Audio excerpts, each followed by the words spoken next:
Good evening. My name's Richard. This is over and over and over again. This is Matchday Live. Champions League Matchday Live. Not any Matchday Live. Champions League Matchday Live. It is Sevilla against Arsenal. Really, really important game. This Arsenal, of course, lost in the last Champions League game away at Lons. So we have to pick up a result tonight. This is the first in a double header, of course, against Sevilla. We play them at home in the next match day. So big game tonight. Sevilla against Arsenal. It was all coming up the other side of this.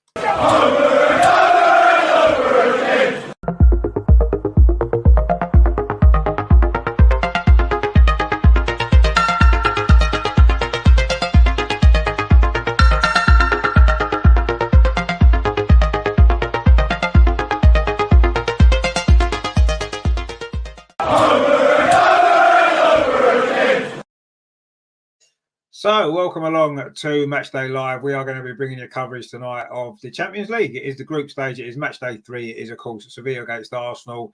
And what other way can we start the show with your team news? So, this is how Arsenal line up tonight. In goal is David Raya, back four, Ben White, William Saliba, Gabriel, and Takahiro Tomiyasu comes in at left back. In midfield, the same as on the weekend, Jorginho, Declan Rice, and Martin Odegaard, the captain, and the front three, Bukayo Saka, Gabriel Jesus, and Gabriel Martinelli. So just one change from the game against Chelsea, and that is at left back. On the bench then, Aaron Ramsdale, Emil Smith-Rowe, Eddie Nketiah, Jacob Kiwior, Cedric Suarez, Leandro Trossard, Fabio Vieira, Reece Nelson, Moed Hamid El-Neni, Kai Havertz, Kyle Hine, and Alexander Zinchenko. For Sevilla, then, the host in goal, it is Ojan Nyland, Jesus Navas, Sergio Ramos, Nemanja Gudel, and Marcos Acuna. That's their back four. It's Gibril So, Bubakari Samara, who's on loan from Leicester in midfield, along with Ivan Rakitic, also Croatian. And up front, it is Dodi, Luka Bacchio, Youssef N. Nesri, and Lucas Ocampos. So that is how Sevilla line up. What are we thinking then? We need some score predictions off you guys, don't we? We always have to get a good score prediction in before the game. Oh, in fact, we've got some comments in already. Look, Nathan's in. How you doing, my friend? Good to see you. He says, hi, Rich, everyone in the chat. Rich, if you're given the choice between having Odegaard or Maddison, who would you take? That's a good question, actually. I've got to be honest, I've never been the biggest fan of Martin Odegaard. I know he's a great player. But for me, he's a fancy player, isn't he? He's a sort of player that when you're 3-0 up against Nottingham Forest, he'll bang a great goal into the top corner. But sometimes in the big games, as we saw against Chelsea at the weekend, as we've seen so many times before, he doesn't do enough for me in the big games. James Maddison's an interesting one because there was obviously talk about him joining Arsenal. It has been over a few years, and really, obviously he's playing well at the minute. And you'd have to say this season, Maddison's been the better player. Who would I prefer out of the two? I don't know. That is a really, really tough question, actually. At this moment, I'll probably stick with Martin Odegaard. But, I mean, Maddison, if he carries on the way he's going at Tottenham, then he's going to be a lot of people are going to be wanting him, like bigger clubs than Tottenham, shall we say. But, yeah, it's a tough one because Martin Odegaard hasn't had a great season, really, overall. And I say he doesn't do enough in the big games when we need him. Maybe the responsibility of captain is too much for him at times. Maybe that needs to be passed on to Declan Rice. But very good question, that. I mean, I don't know what you other guys in the chat think. Maybe who would you rather have in your team? Would you rather have Odegaard or Maddison, given a choice? That's a very good question. And Rajan was in the chat as well. He says, hi, Rich, and good afternoon. It's sort of good evening, but yeah, good afternoon. Hit the like for a goal score. Exactly, that's what you've got to do. Rajan has gone 3-1 to the Arsenal. Okay, that'll be a decent result, wouldn't it? I think that may be a tad optimistic, bearing in mind, we lost in Lons. We didn't play very well against Chelsea. Doesn't fill me with a lot of confidence. But anyway, let's get your score predictions in nice and early, guys. What are we thinking? I think a draw. Personally, I'm going to go 1-1. I just feel as though at this moment in time, we're not playing brilliantly. And away from home in particular, recently we've struggled in the Champions League. The away game we lost. But I think we'll get a draw. I'm going to go 1-1, but obviously it'd be great to win. I think if we win this game tonight, we'd have to be confident of beating them at home, and then, we'll be in a good position, won't we, in the group then? But let's see what happens tonight. I'll take a draw. I will take a draw away from home in the Champions League all day long. I will definitely take a draw. I said I'll take a draw against Chelsea, and we got a draw, and I was reasonably happy. But actually was delighted. I wasn't at the weekend to draw that game from the way that we played. I don't know too much about Sevilla this season. Obviously, some of their players are a little bit familiar, aren't they? Of course, Sergio Ramos, we know very well, don't we, from his days at Barcelona. And I say Boubakary Samare is, of course, on loan from Leicester. He played against us in the Premier League, of course. So that's Ivan Rakitic as well. We know about him, don't we? The Croatian, very experienced player. And that seems to be the thing with this Sevilla team, that they do seem to have quite a lot of experience, don't they, in their team? Maybe a little bit more so than we do. Terry says, evening Richard, Nathan, Rajanda, all in the chat. I can see another loss tonight, 3-1. Really well. Nathan, I'll take Maddison. We missed out again on our top player, who we know was improving. Yeah, I mean, it is quite a tough call. And I say Martin Odegaard isn't doing enough for me when it really matters. It's early days for Maddison at Spurs. Let's be honest. He's only played, 7-8 games, and he's played well. There's no doubt about that. He scored a great goal last night. But I don't know. I think it's a little bit early. I still think Odegaard's maybe slightly ahead of him just because he's been at Arsenal a couple of years now. And maybe we've got more to judge him on, but I don't know. I don't know. It is a tough one. Nathan says, Maddison for me. He says 2-1, need to keep an eye on. El Naziri is a good player. I don't know too much about him. So some of these players I've heard a little bit about, but a lot of them are new names to me. I don't really follow Spanish football because I don't really like it. But if you say he's a good player, I will take your word for it. I'm sure he is. Anyway, we are getting ready for the kickoff very, very shortly here in Sevilla. It's a lot nicer weather over there. It's a lot warmer than it is over in the UK at the moment. It's a bit chilly now. The darker nights, winter's coming, which isn't much fun. But having said that, it's always good because there's football on, and you're in the heart of the football season and the important time of the season, isn't it? Terry says Odegaard goes missing too much. Yeah, I mean, I was saying that before. That's the problem, is in the big games as well. They're the games when you really want your captain in particular to step up and rise to the occasion. He's gone missing too many times in the big games, isn't he? So yeah, I agree with that. But we know how talented he is. But I feel as though he's almost a little bit of a luxury player. I can't see a lot of differences in the impact that he has on the impact that Mesut Ozil used to have when he was at his best. And Arteta soon got rid of Mesut Ozil, didn't he, for various different reasons. And I don't see Martin Odegaard doing any more in those big games that Ozil was criticised for. Personally, that's my personal view on it. But Martin Odegaard's here. He's obviously an important player for us. He's a very good player.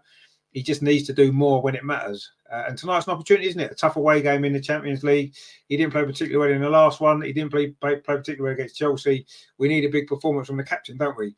Arsenal are going to be in the new green and blue kit, actually, which I quite like. I've got to be honest. A throwback to 1982, isn't it? Although the 1982 one was a slightly brighter green, which was much better. I preferred it. But anyway, this is a nice kit. And Sevilla are all in white with red trim. Quite a nice kit, you have to say. An all white kit is quite nice, isn't it? Quite smart. Anyway, the players are in the tunnel. There's a wall between the two teams in the tunnel, which is quite unusual.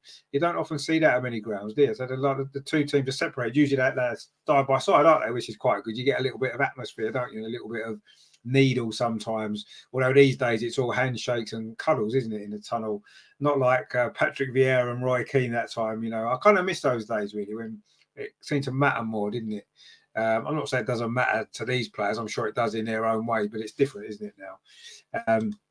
Nathan says, evening, Terry. With regards to goals and assists, Odegaard had 2 more than Maddison last season. Maddison was playing in a poor Leicester side. Yeah, but don't forget, the way Leicester played, it was all through Maddison, wasn't it? He was their main man. And yes, they struggled and what have you, but whereas the way Arsenal play, Odegaard is an important player, but everything doesn't go through Odegaard, does it? We've got other options, other players that things happen from, other players that are scoring and assisting.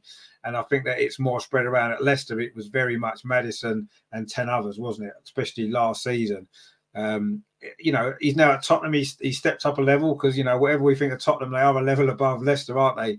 And he's still doing it. So, but I say it's still a bit early days. I'd like to see how he does over the full season, and we'll maybe have a conversation in the summer, maybe what season they both had. But it's difficult, isn't it? Because I do like Martin Ødegaard. He just hasn't convinced me enough in the big games, and that's what concerns me with him.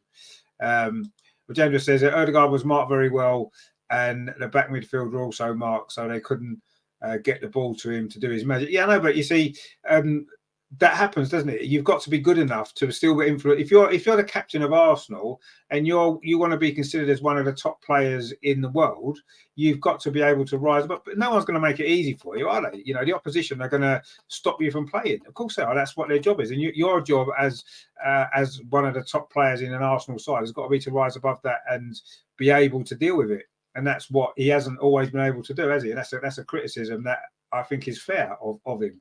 But you know, he's still quite young, isn't he? So he's got time to pick it up, hasn't he? Agenda says also he needs to play with both feet like Cazorla, but he can't, can he? Because he's left-footed, which left-footed players tend to stand out for being one-footed, don't they? Because it looks more obvious. Russ is in the chat. Russ, good to see you, my friend. Hope you are doing well. Looking forward to this game. We waited a long time for the Champions League, didn't we? So we're going to make the most of it because we don't ever know it's going to last. Mark says in the chat, come on, you gunners. Indeed, yeah, come on. Let's get your score predictions in, guys. Well, if you're just coming in, you maybe didn't put your score prediction in before. I've gone for a draw, 1-1. I just feel as at the minute we're not playing that great. And obviously these atmospheres away in the Champions League, it's tough, isn't it? You know, Sevilla are an experienced team. But yeah, let's. I'm going for a draw, and let's see what you guys feel about the game tonight. What do you think about the team selection as well? Because there's only that one change, isn't there, from the weekend? Tomiyasu coming at left back. Zinchenko struggled. He struggles anyway. I don't think. Well, he's not a natural defender, is he? That's the problem. And because of that, he's really struggling. But there you go. I mean, you know, we have to try and get through these times, don't we? Nathan says Sergio Ramos. It is Sergio Ramos. Yeah, what a player he was. Well, he still is, isn't he? I mean, he's a very experienced player, isn't he? I say we've come up against him many times over the years. I mean, I don't know how old he is now. He's got to be knocking on for 40, hasn't he? But he is in their lineup tonight, which is quite interesting. Now, what I find strange as well, David Raya's got like a blue kit, and Arsenal have got this kind of green and blue kit. It's quite a similar colour, actually. I'm not quite sure if he should be allowed to play in that colour. I don't know why he doesn't wear the yellow kit, because Sevilla are all in white, aren't they? So I don't see why he's not wearing a different colour anyway. Nathan says, I did not know he played for Sevilla, to be honest. No, I mean, he was the only player I knew that did play for them, funnily enough. I didn't realise some of the other names that I've mentioned. I didn't realise Rakitic played for him, for example. But yeah, Mark C says he's 36 or 37 now. In my opinion, we need to target him, get him to cough up some yellow cards. Yeah, I mean, he's got a habit of that, hasn't he? And you'd imagine that at his age, is he going to be able to deal with pace and movement that we've got in our front three? Probably not. So we'll see that. Yeah, maybe that's the plan. I don't know. But he's a very experienced defender, isn't he? Experience often gets you through these type of games, doesn't it? And the referee is called Glenn Nyberg. I'm not sure where he's from. He sounds like he might be Scandinavian, but I can't confirm that. But anyway, let's see. I'm sure he won't be as bad as any of our referees. Terry says, I can certainly see why Real Madrid sold him to us. Well, yeah, but he's done okay, hasn't he? And Nathan says, yeah, for sure, he won't have the legs he used to have, even though he won't. But I say, when you haven't got the legs, you adapt your game, don't you, as a defender? And that's what you do. And I'm sure he's going to be difficult. Mark C says, Ramos only left Real in the summer on a free. Yeah, I know he was there last season. But I still think he's a top-level player, and it's going to be tough. Anyway, we go back to kick-off. Arsenal are going to be getting this game off and underway, and we are off and underway here in Sevilla. Arsenal in green and blue, attacking the goal to our right. David Raya goes long up that far side, looking for Declan Rice. And Arsenal started this game quite brightly, trying to attack down that far side. Arsenal's left with Gabriel Martinelli, but it's good defending there actually from Sevilla, and they've won themselves a throw in that bottom corner, which looks like that's where the Arsenal fans are, in that bottom corner where Arsenal are attacking in this first half. So we'll see how that works out. Diego Alonso is the Sevilla coach. Looks like a young guy. I don't know too much about him either. looks like a pretty young coach, obviously with Arteta as well. 2 young Champions League coaches, which is good to see, isn't it? Good to see. I'm assuming he's Spanish as well, actually. Nathan says they're true. Thiago Silva was a good example. Exactly, yeah. The experience makes up for a lot of things that they may be lacking in pace or whatever it is. I think that experience is important. And Thiago Silva is a good example. And I'm sure Sergio Ramos isn't going to be any pushover tonight. Absolutely not. But we'll see. Anyway, Sevilla now coming forward for the first time tonight. Get this ball up this near side. It's going to be an interesting game, isn't it? We started well, didn't we? In the previous away game in Lons, we took the lead, and then it all kind of fell apart a little bit, didn't it? And we could have maybe lost by a goal or 2 more that night. It wasn't a great performance, was it? We need a response tonight. We need to get something from this game. If we lose this game as well, then it's going to make it really tough, isn't it, to qualify? This is the halfway point in the group. If we've only end up with 3 points, that's going to make it tough. But having said that, we've got home games to come against, obviously, Lons and Sevilla. So, we've got 2 out of our last 3 games are at home, and that's an advantage, isn't it? So let's see. We've got Mark Gazelle in the chat there. He says, hi, gents. I'm assuming that's 2-0 to Arsenal, is it? Yeah, why not? 2-0 would be nice. I think a draw personally, but anyway, we'll see. It's been a very tight opening to this game. Not an awful lot's happened so far. But Sevilla have got a throw on this near side, or they thought they had a throw, but actually it's Arsenal's instead, and Ben White's going to take it. His hair's the same colour as the Sevilla shirts, isn't it? White, which is it's still taking me a bit of getting used to. I couldn't really get my head around it at the weekend, Ben White's new hair. But anyway, he's I'm sure he'll keep it for a while. Anyway, he's got a throw on his near side. It's near the halfway line. He throws it up the line, looking for the run there of Gabriel Jesus. It's gone behind for another Arsenal throw. We've gone about 25 yards up the pitch, and Ben White's going to take this one as well. The Arsenal right back goes long up the line again, looking for Jesus. It bounces over him. It's going to go out for a goal kick to Sevilla. And we've played 3 minutes, and it is still 0-0, and not anything's really happened yet. It's been a very tight, cagey game. A typical sort of Champions League group game in many ways. They're not always the most exciting games, are they, the group games? It's when it gets to the knockout stage that it starts getting a lot more fun. But the idea of the group stage is to get through and make progress, first or second. That's what we need to do. That's got to be the aim. And how you get there isn't always that important, is it? It's just getting that result and getting that over the line and making sure that we qualify. Having not been in this competition for such a long time, I think it would be a shame, wouldn't it, to go out of the group stage, even if it did mean the Europa League.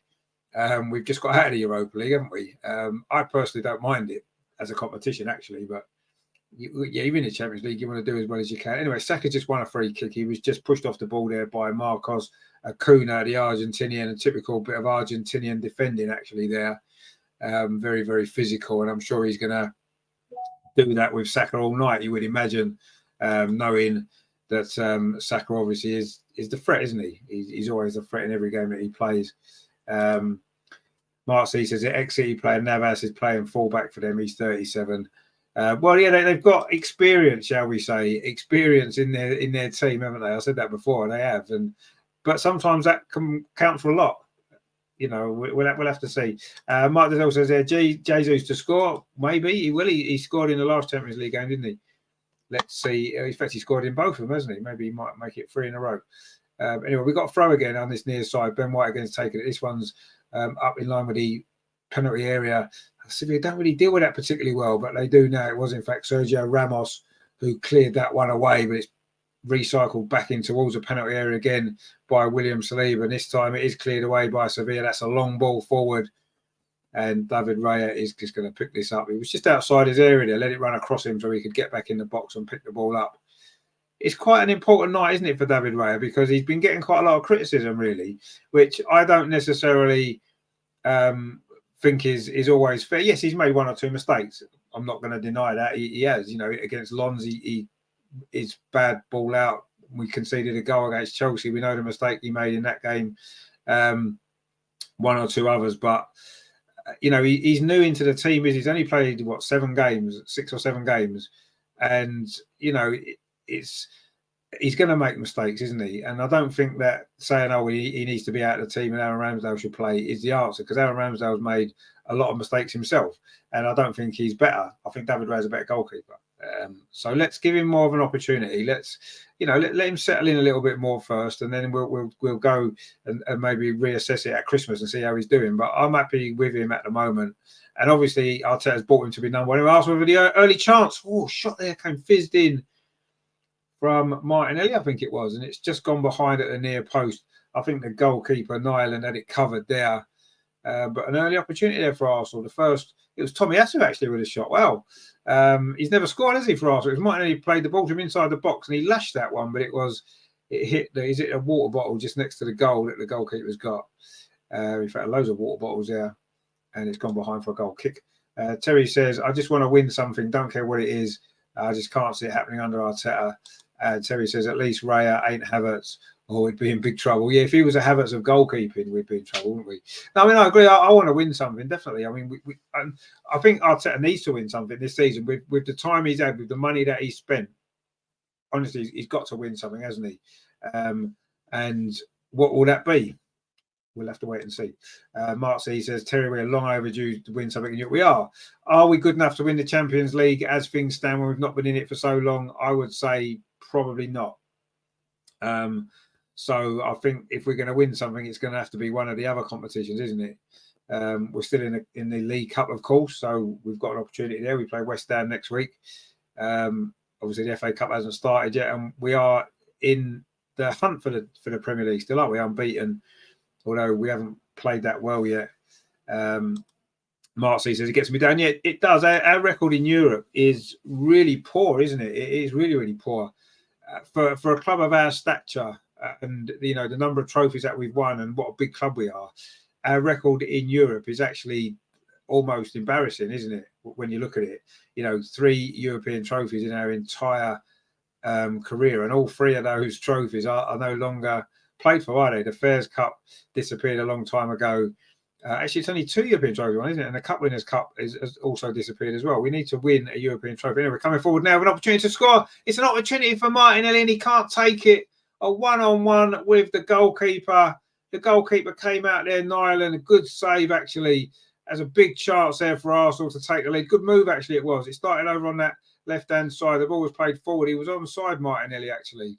They had quite a high line there, did Sevilla. Quite risky with the age of their defence. The ball bounced through. Martinelli made a run there off Jesus, got inside, and it's a good save actually by the keeper. It was a good save, but they're the sort of chances where you've got to score, because you don't get a lot of them in Europe usually, do you? It actually came back off Martinelli. There was a goal kick to the hosts, but that was our first big chance. Nathan says there, good start. Yeah, it's been a lively start from Arsenal. We're playing well at the minute. Terry says, you could say that again, Mark. You'd think we would be used to disappointment by now. Mark C says there, that should have been 1-0. It should have been 1-0, yeah. It's a sort of chance where this is the thing, isn't it? We're lacking that goal scorer, aren't we? The real 25, 30 goal a season striker that relishes those one-on-one situations. Most of our players, when we're in those one-on-one situations, you almost feel as though they don't believe they can score. It's not their natural thing, is it? None of them. And you can see that we miss a lot of those type of chances, don't we? And it's not just Martinelli. He happened to be the latest one. It's whoever plays up there tends to be the same. Saka's probably the most lethal finisher that we've got in that front three, actually, isn't he? He's the one who more likely would put them chances away. But we've got to be more clinical. We need someone who's going to be more clinical. That's where, you've got your Haaland, for example, a player like that. He's in that position, he scores. And Sevilla just have a chance there, actually, a flick at the near post. Went wide. At Sevilla's first chance there of the game. A little bit sloppy from Arsenal there. Low crossing towards the near post.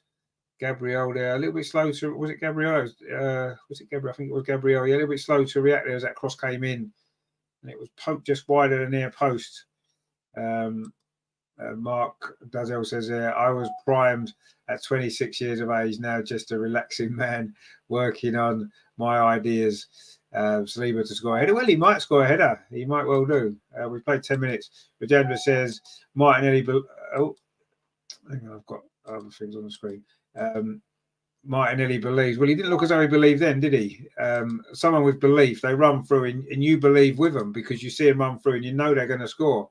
And I didn't feel confident he would. I hoped he was going to, but I never felt, yes, he's definitely going to score. Like you used to get with Ian Wright or Thierry Henry in those situations. I say Haaland now. And there's other players as well. We just don't have that, do we, in our team? We don't have that, as Nathan's rightly put there, killer up front. Yeah, exactly. That's what we haven't got. Magenda says they should have scored. Well, they had a decent chance as well. Yeah, you're right. Wasn't as clear a chance as ours, was it? It was a flick from a corner, from a cross. Terry says, heard today, Tony 65 million, so he ain't coming to us. He's not coming to us anyway. He's not an Arteta player. Arteta isn't going to buy a player that's just been banned for gambling, is he? With his nice, friendly, all married, tucked up in bed by 9 o'clock of an evening players he's bought. He's not going to buy Ivan Toney, is he? He's too much of a personality. If anything, yeah, Ollie Watkins seems a more likely player. We won't buy Ivan Toney, no matter how cheap he was. If Brentford gave him away, he's not an Arteta player. So as much as we want him as fans, it'd excite us.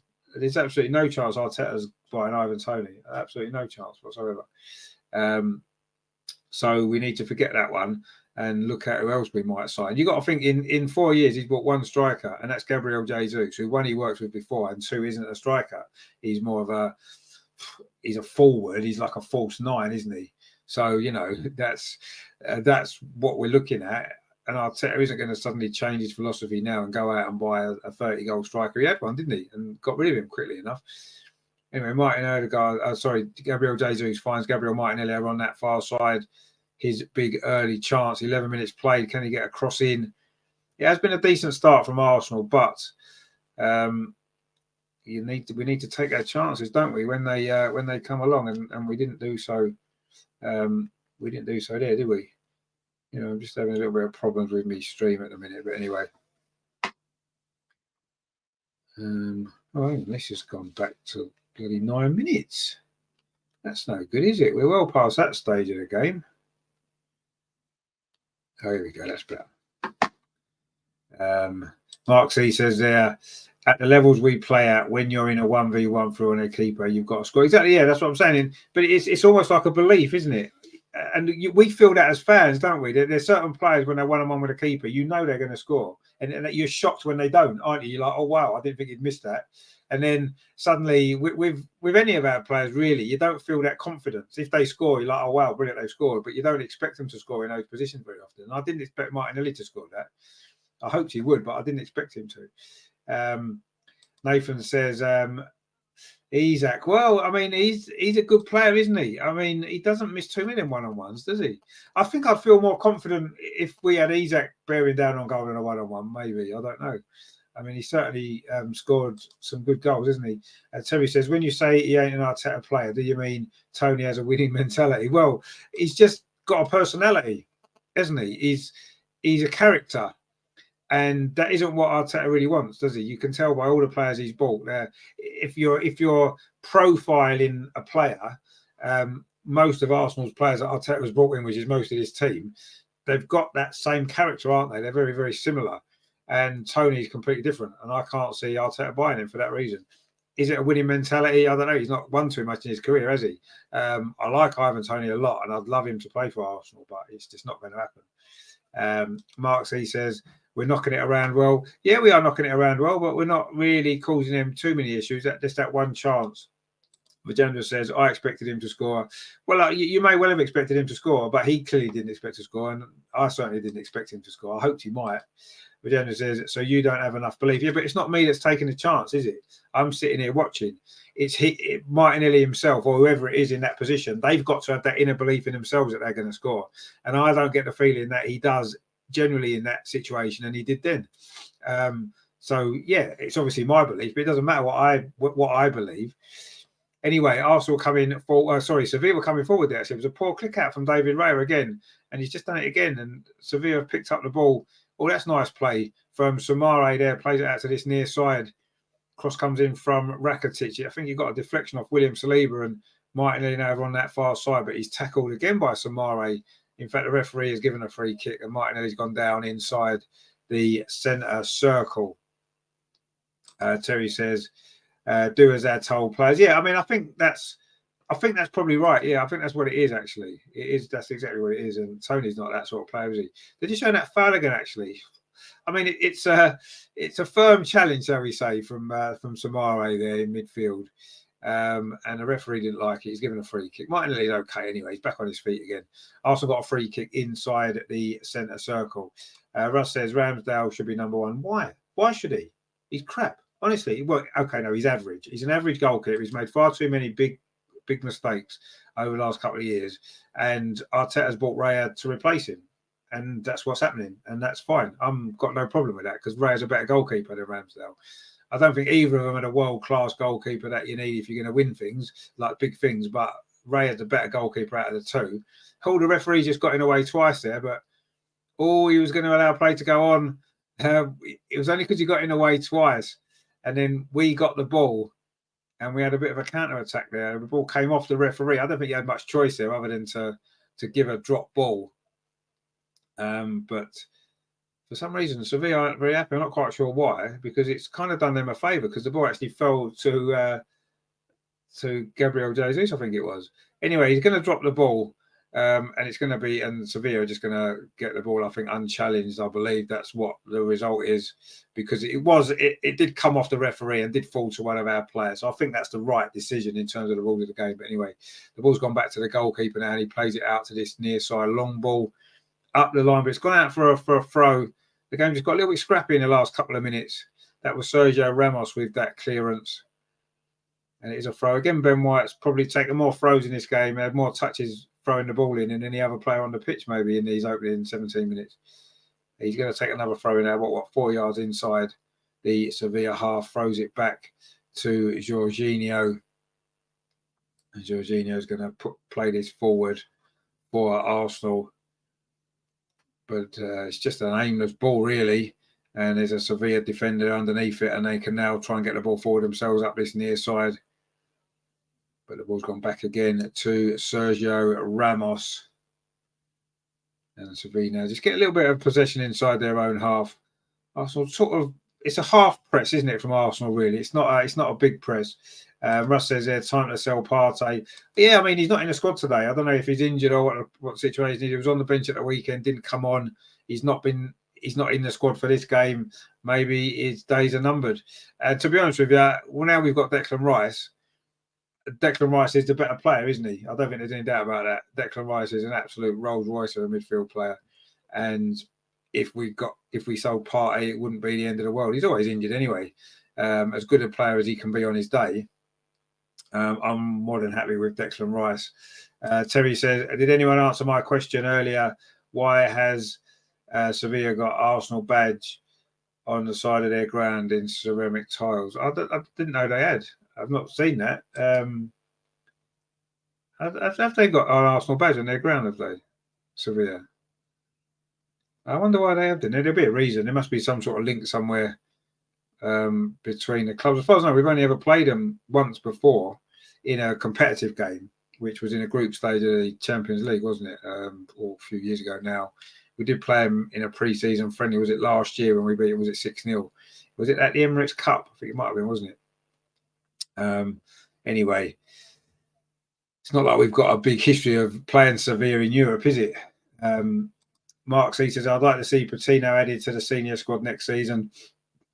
What you got to ask yourself is this, Mark. How many youth team players has Mikel Arteta regularly picked in the squad?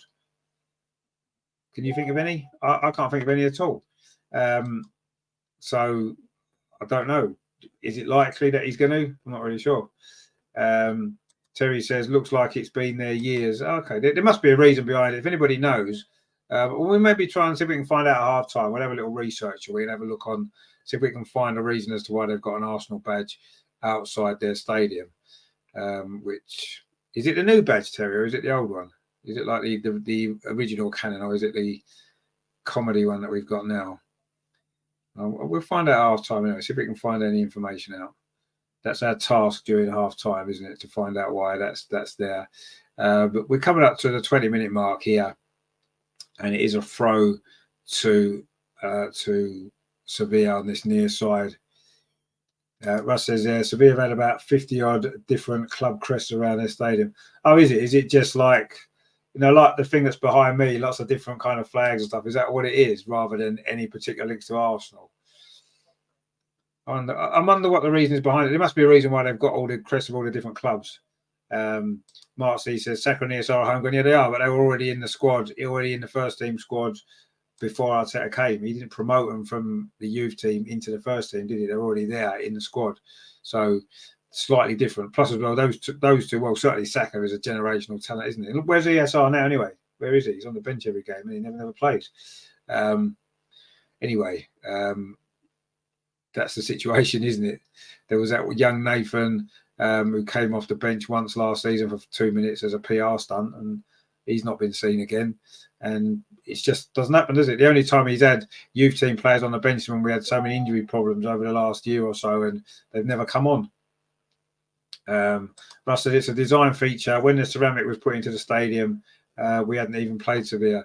Oh, okay. So it's just, it's a nice design feature as well, isn't it? A lot of crests of different clubs. Is it different clubs throughout Europe? Is it? I've got other English clubs as well. So again, it's a poor clearance from David Raya, and Sevilla have got a chance inside the penalty area. And luckily, the ball bounces into the arms of the Spanish goalkeeper. There's 2 or 3 poor clearances out from David Raya so far in this game, which is causing a few nervy moments, isn't it? Let's be honest. But anyway, Arsenal coming forward now on that far side, which is where we want the ball to be. Martin Elliott is. And he plays the ball infield. It's left by Tomiyasu to Declan Rice. But yeah, a couple of poor clearances by the goalkeeper again. He's done a few of these, hasn't he, in the last few games. He got away with that one because the ball came back into the penalty area, and luckily for us, it kind of bounced off the Sevilla player into his arms. Anyway, Martin Elliott on that far side gets the ball back again inside the area, but couldn't quite get on the end of that. And it is Sergio Ramos showing all his experience there to come across and clear the ball away. In fact, it comes back off him, and it's going to be a throw to Arsenal over on that far side in line with the penalty area. We've got Gunner down 70 in the chat. Hey, my friend, good to see you. Hope you're well. Hope you're enjoying the game. Not an awful lot of chances. We've had one really big chance, haven't we, with Martinelli.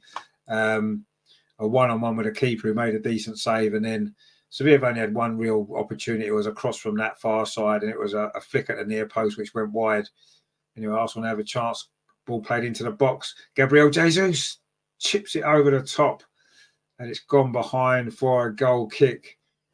We're getting a few little bits of space, aren't we, inside that penalty area in this game? And we've had a couple of chances now, not been able to take them, have we? Russ says there, other notable European teams to get a mention include Juventus, Roma, Bayern Munich, Anderlecht, Sporting Lisbon, and Benfica. And from further afield, Independiente from Argentina and Santos. Oh, well, there you go. Very interesting. Terry says, why has Arteta arrested Havertz? Or has he realised he's crap at last? Well, I don't know if he's rested him. Anyway, Arsenal trying to come forward again. But again, Sevilla sort of tidied that up, managed to get the ball away.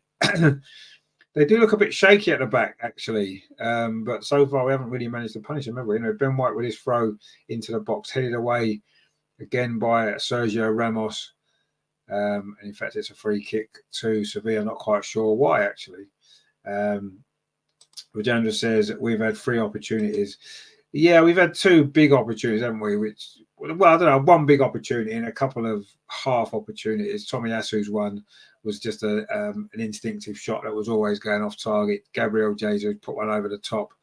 And, of course, the big one was Martinelli's one-on-one, which he should have buried. Terry says there, Russ being mastermind tonight, I knew it wouldn't be long before he'd shine. Yeah, it's good information. I didn't even realise that they had that outside their ground, actually. So it's been great to find these things out, isn't it? So we'll have to find out what the actual reason is as to why they've picked those particular clubs and what the purpose of it is. I mean, it's a nice thing to do, isn't it? Can you imagine if they did it outside the Emirates, put badges of all other clubs on? The fans would go mad, wouldn't they? They'd be like, what are you putting Man United badge outside the Emirates for? But anyway, it just goes to show, doesn't it? There's a different mentality in Europe, isn't it? Anyway, there's a Sevilla player down in the centre circle, actually. Just got a whack in his face from Gabriel, who In fact, it was an arm across his throat, actually. And it's going to be a free kick anyway to Sevilla inside the centre circle. We've played nearly 24 minutes. And it's been Arsenal been the better team, but we haven't managed to take our opportunities. And yeah, we've looked as though we might concede a goal as well on a couple of occasions. Just some sloppy play, really. Anyway, it's a free kick now to Sevilla. It goes long up this near side. Maybe too long, is it? No, it's well kept in actually there on this near side from Ocampo, the Argentinian. And Sevilla looking to try to create an opportunity of their own, which so far they've not had too many, have they? Well, not that we haven't helped them to create, really, with some poor kicks out by David Raya usually. Anyway, Sevilla are in possession again. Let's go across the pitch now. It's over on that far side. A ball over the top. And this is as good a spell of possession in our half that Sevilla have had, really. And the ball's played up this near side. Ramos finds Acuna. And Sevilla just passing it from side to side at the moment, trying to find a gap somewhere in this Arsenal defence, which there's been a few gaps this season, hasn't there? We've conceded some goals that maybe we shouldn't have done.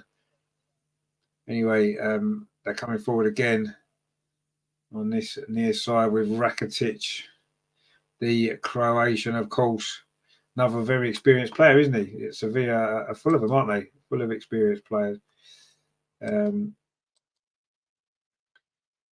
But so far, they've not really caused us too many concerns, have they? That's a long ball out to that far side. Ramos it was with the ball. That's one thing he's not going to lose, is it? That ability for them long passes. Anyway, Sevilla keeping possession now in midfield. And now it's back. Dinked a ball up this near side. My stream keeps going. You know what the problem might be? Hang on, I'm just going to have to... I'm not sure if I've got this set up right. It doesn't normally have this many problems, so I'm just going to check. Hopefully nothing will happen too much in the next 3 minutes while I sort this out.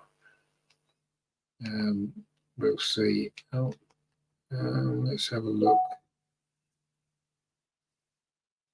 I thought so. Wasn't connected properly. So hopefully now it'll work better. I do apologise. It was me not setting it up properly in the first place. I should know better, shouldn't I? I've done this long enough. I should know better than not to set it up properly.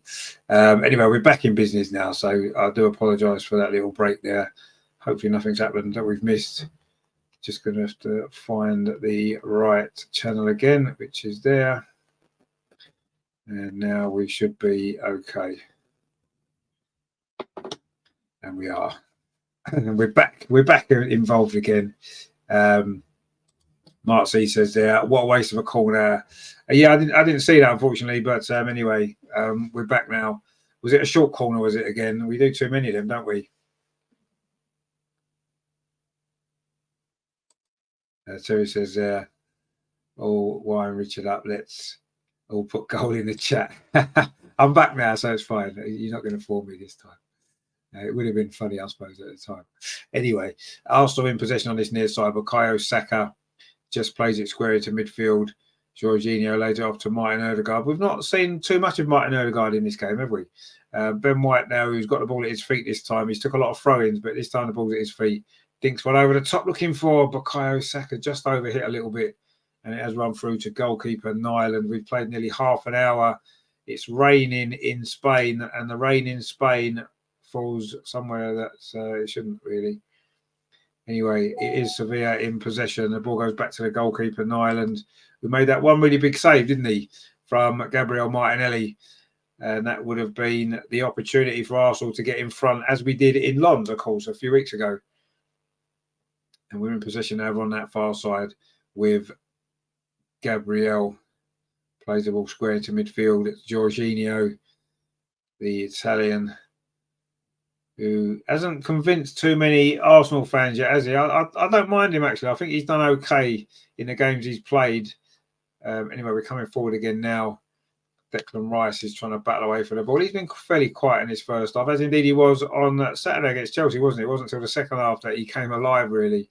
But what a fantastic signing he is. What a great player Declan Rice is. Fantastic, isn't he? You can understand why Mikel Arteta wanted to spend 100 million on him. Very, very good player. And he's made a difference in that midfield. But so far tonight, he's still at Sevilla 0, Arsenal 0, Champions League match day 3. Arsenal, of course, with 1 win and 1 defeat from the 2 games. Sevilla have got 1 win and 1 draw, haven't they? So it's a big game for both teams. As we say, this is the first of the 2 matches against these home and away. So we could do with getting at least 4 points from these 2 games, couldn't we? That would then really put Sevilla out of reach of us, wouldn't it? And then we'll be fine. But if we don't pick up, if we pick up less than 3 points, then we could be in trouble. We even go through. Anyway, Saka's just intercepted that ball. Now we've got a chance of a counter-attack. Jorginho plays it in to Martin Odegaard. Find Bukayo Saka on his near side. But he had that ball just taken off him now a little bit too easily, you have to say, from Ocampo. And Saka's gone down on the back of that challenge. I don't think it was a foul. It was a very, very strong challenge. And Saka's gone down, of course. We still don't really know how totally fit he is, having missed that Man City game. Was that an Achilles injury? Because he's holding his Achilles now.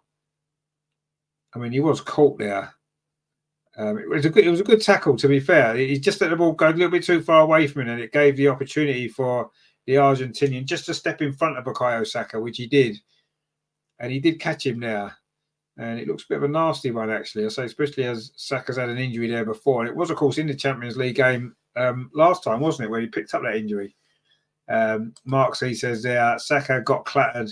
He might need to go off. Yeah, he might well need to go off. It does look a nasty one. It does look a nasty one. But I say it looks like it could be a repeat of that injury that he had already before.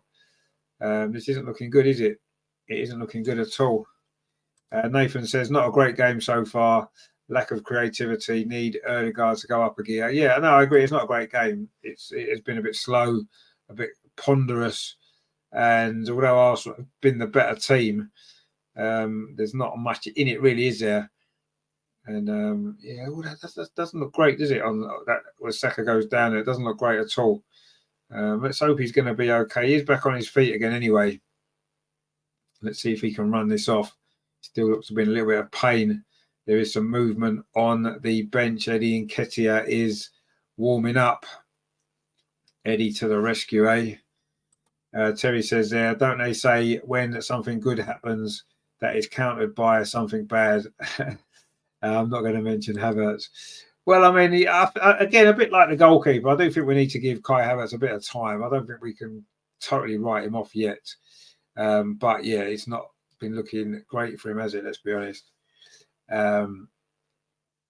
Alan says, what's happened to Saka? Just got in. Well, he just got a bit of a tackle on him and he seems to have hurt his ankle or his Achilles. Not quite sure exactly what the injury is, but of course he was out with an Achilles injury, wasn't he, to miss that Man City game, which makes it a bit of a worry. But he's back on his feet again. He is back on the pitch, but he's not moving too well, you have to say. We've played 34 minutes, so he's got 10 minutes or so till half time. Let's hope he's going to be okay. But I say it was in the European game away at London when he picked up his injury last time. So, he's not moving at all well, Bukayo Saka. I don't think he's going to last much longer in this game. He's limping quite heavily.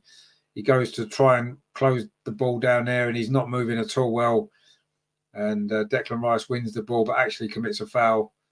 And I'm not sure if Saka's going to be able to continue much longer in this game. Not looking good at all. That was a foul there from Declan Rice. Quite an obvious foul, actually. But yeah, the big worry at the minute is Bukayo Saka. He's just not moving at all well, is he? Following that earlier foul. Let's hope he can run it off, but I'm not convinced he's going to be able to. Anyway, Sevilla is coming forward over on that far side. We've played nearly 35 minutes and Sevilla got a throw in now on their right-hand side. Saka's in a position just on the edge of the box. He's still not moving very well at all. Arsenal half cleared the ball away, but Sevilla again in possession. Declan Rice tries to win it in midfield, but he's lost out there to Samara, who's playing quite well in midfield for Sevilla. They're coming forward again now on the edge of the box. Twisting and turning with good feet there from Ocampo. It was. Tried to dink the ball. over the top of the Arsenal defence up on that far side, but it's going to run through to David Raya. And that pretty much sums up Sevilla's attack, really. They've not looked particularly potent, have they, in that final third so far? And that kind of summed it up there, really. A kind of a weak ball forward, quite easy for Arsenal to deal with. And we'll take that all night, won't we? We will take that all night. Anyway, David Raya plays it out from the back this time to William Saliba. Plays it square to Declan Rice. And Arsenal just looking to try to get the ball up the pitch. Or a loose ball in midfield there, and Arsenal almost lose it, but Martin Odegaard just gets there first, finds Jorginho. Now it's with Ben White with his white hair. Finds Declan Rice again inside the centre circle for Arsenal. Brings the ball forward, plays out to that far side. Gabriel Martinelli hugging that far touchline, trying to make something happen for Arsenal. Still not sure if Saka's very fit on this near side. Anyway, Martinelli twisting and turning, trying to see if he can get a delivery, and instead he plays it back to Gabriel. Now it's with Declan Rice, lays it off to Ben White. Ben White pings it out to that far side. That's a decent ball looking for Martinelli, but the defenders are crossed there. Navas, I think it was, to get the header in, clear it away. And then it's a long lump forward. Terry says Saka ain't been right since the end of last season. No, he looks as though he's had an accumulation of knocks and bumps that have happened to him, and he hasn't really had a break, has he? And he's not had much of a break this season. Anyway, we're coming forward now over on that far side, looking to try to get this breakthrough before half time. Luke says then, Alan, sorry, says there, we need backup right winger and striker in general. We do, yeah, but let's see.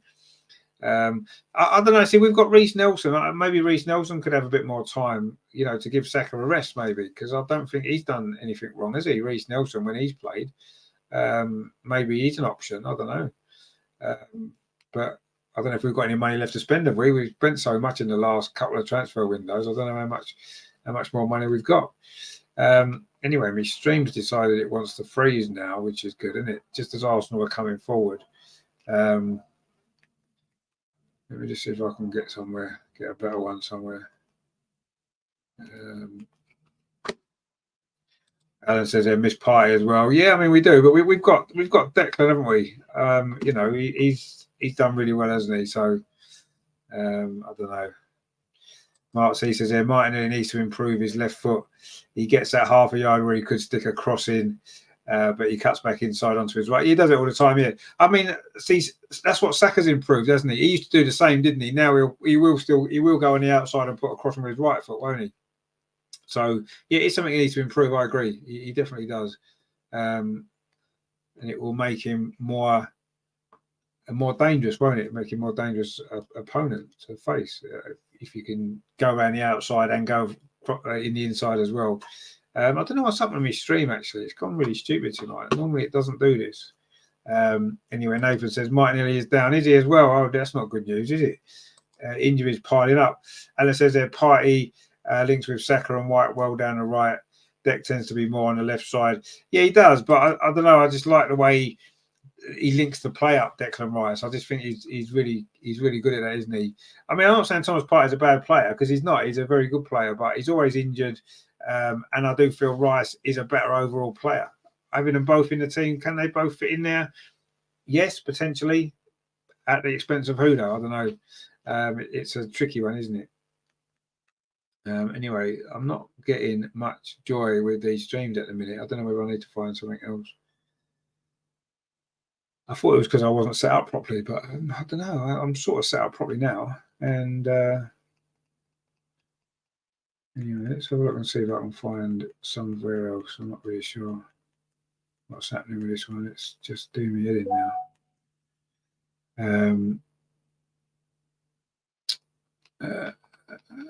Let's have a look.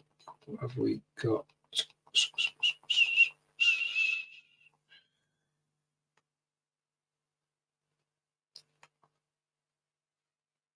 Let's see if there's anything on there. No.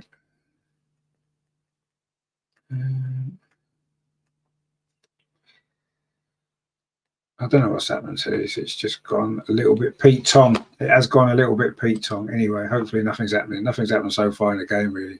Terry says, still good to see Martinelli playing up front instead of left back when Zinchenko plays. Yeah, I mean, he does have to cover for Zinchenko quite a lot, doesn't he? But that's the system. And we know how important the system is to our manager. The system is what he likes. We're back. Sorry, we are back. Good stuff. And we're just attacking as well down this near side. Gabriel Jesus has just run about 40 yards with the ball. And then he's just had it taken off him there by Boubakary Samare, who's quite a good midfield player, isn't he? Anyway, we've got another throw. Ben White's taking it again. We're into the last 5 minutes of the first half. It's not been a great first half from a spectacle, but Arsenal have been the better team. We have had the better chances, and that certainly bodes well, doesn't it, for the second half? But my stream isn't playing ball at all. There you go. Hopefully it might improve as the night goes on. We'll have to see, won't we?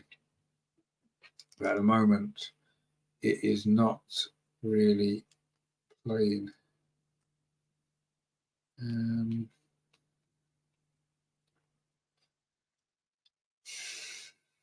No. Well, I'm going to go back out and see if my settings are right, because it wasn't before, was it? I might need to change my settings here. Let's have a look. What shall we try?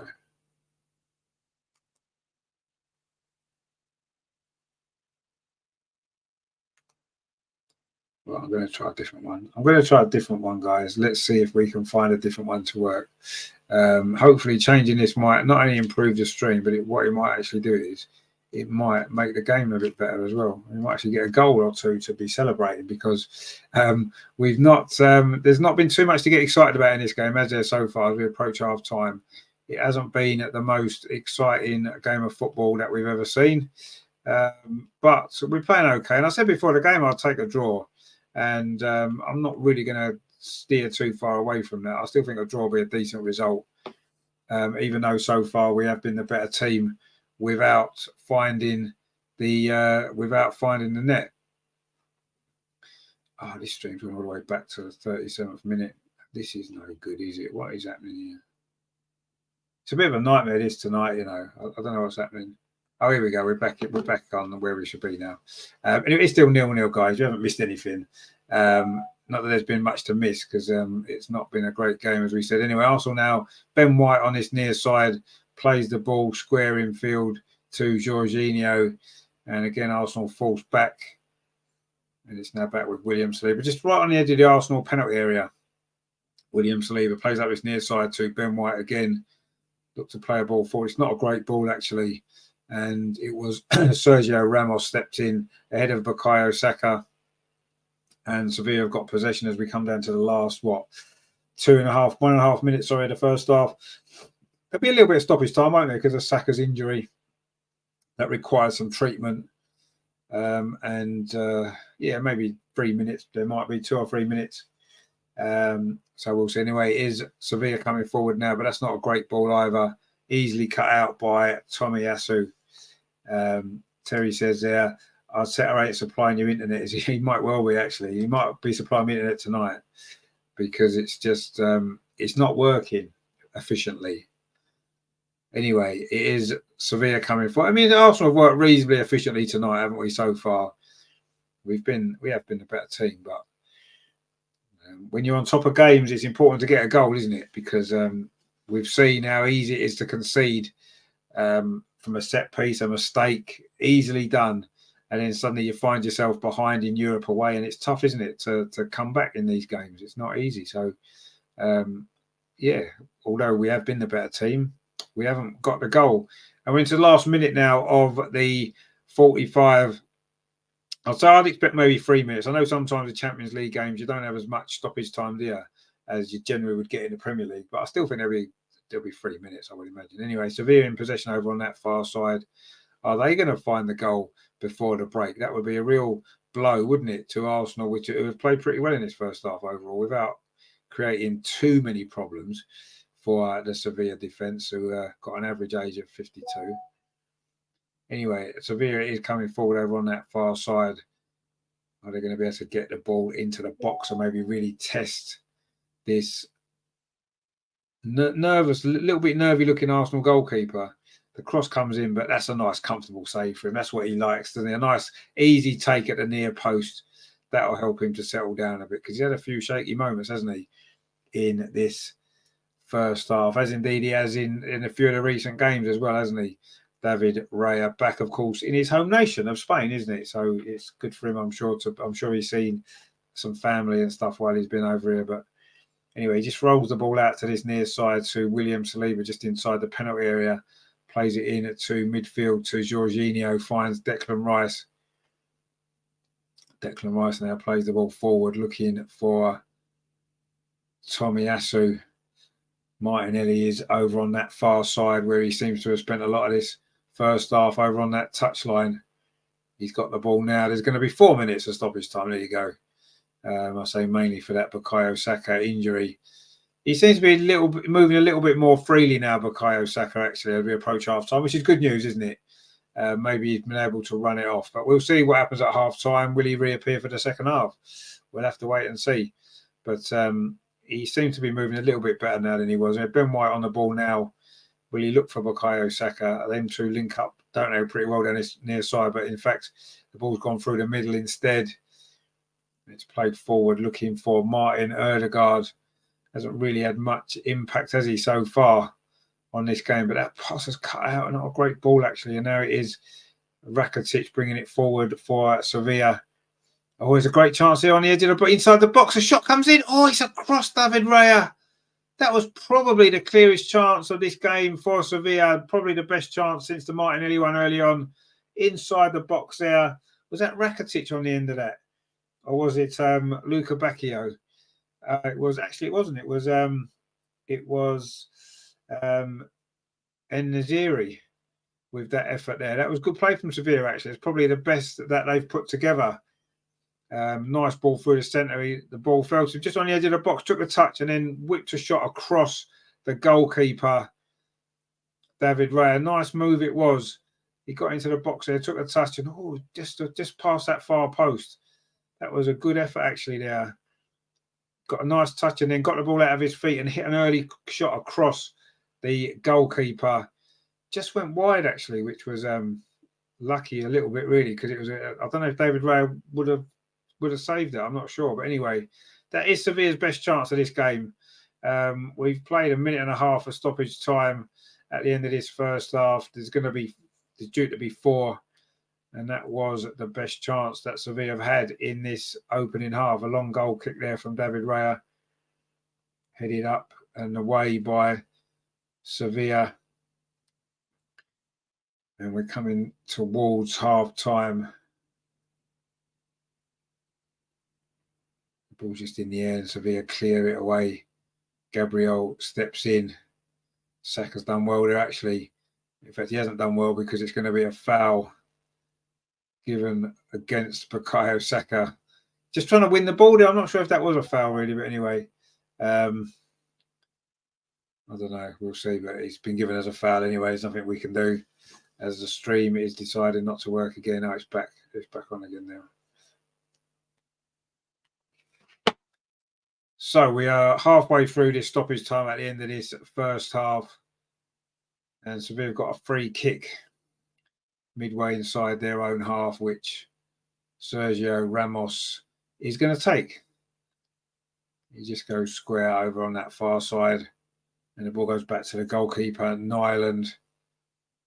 Last couple of minutes of this first half, which has failed to really ignite. It's been a very kind of cagey game, really, hasn't it? Not that many chances at each end. Maybe one big chance for each team so far. Goalkeeper Nyland now just on the edge of his own penalty area. In all yellow, the Sevilla goalkeeper. He's now going to go long, is he? He's closed down a little bit there, and then he does decide to go long up towards halfway. Ben White wins the header well. But again, Sevilla deal with that pretty well themselves. The ball played into midfield. Oh, Ben White's lost out there. Oh, and another attack now from Sevilla coming forward. They've got a player over on this near side, and they're going to get the cross in. Is this going to be a dangerous moment for Arsenal? The cross comes in all the way across to the far side. Still in the Arsenal penalty. Ball into the box. Well cleared away there by Gabriel it was. And Jesus has done a nice touch. Plays the ball through. Martinelli's one-on-one again. Is he going to be able to put this one away? Martinelli takes his time, rounds the keeper and slots it in. It is 1-0 on the stroke of half-time. It's Gabriel Martinelli, and this time he doesn't miss. He didn't take the shot on this time. He decided to go round the keeper. That was obviously the better option. He's took it round the keeper. He slotted it in, and Arsenal lead right on half-time. And what a decent finish that was, and it is.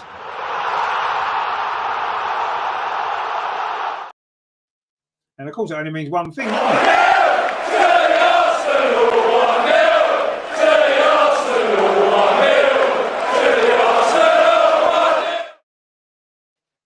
1-0 to the Arsenal, just as we like it. It is 1-0 to the Arsenal, right on half-time. Lovely ball there from Gabriel Jesus it was. Martinelli was in his own half, so he couldn't have been offside. He had the whole half to run into, and he took it really well that time, took his time. It looked like there was a moment when he was going to try and take the shot on. And maybe because he missed the previous one, he decided not to, went round the goalkeeper and slotted it in. A really, really good finish from Martinelli. And he maybe learned from that earlier miss, didn't he? And that's all you really want, don't you, from your striker. Mark C says, yeah, your feed must be coming from the 1950s. It probably is, yeah. I don't know what's going on with it tonight. Terry says, just as Sevilla was looking dangerous. Yeah, they were looking dangerous. They had a couple of chances just before, didn't they? But it is half-time. It is Sevilla 0, Arsenal 1. Nuan says that Arsenal, indeed, yeah, that's who we want to win, and we are winning. And it is 1-0 at half-time. We'll take that, won't we? Because I think we've been the better team in that first half. I think that's obvious. It's just that we didn't make the most of the opportunities that we had until right at the very end. And that's all you can do, isn't it? And we are now in front and looking reasonably comfortable in this game. I say we've been the better team. So it's nice that we've now got a lead and see. We shall see what is going on. But yeah, it's not been a great first half for the feed, has it, for some reason? Not really sure why.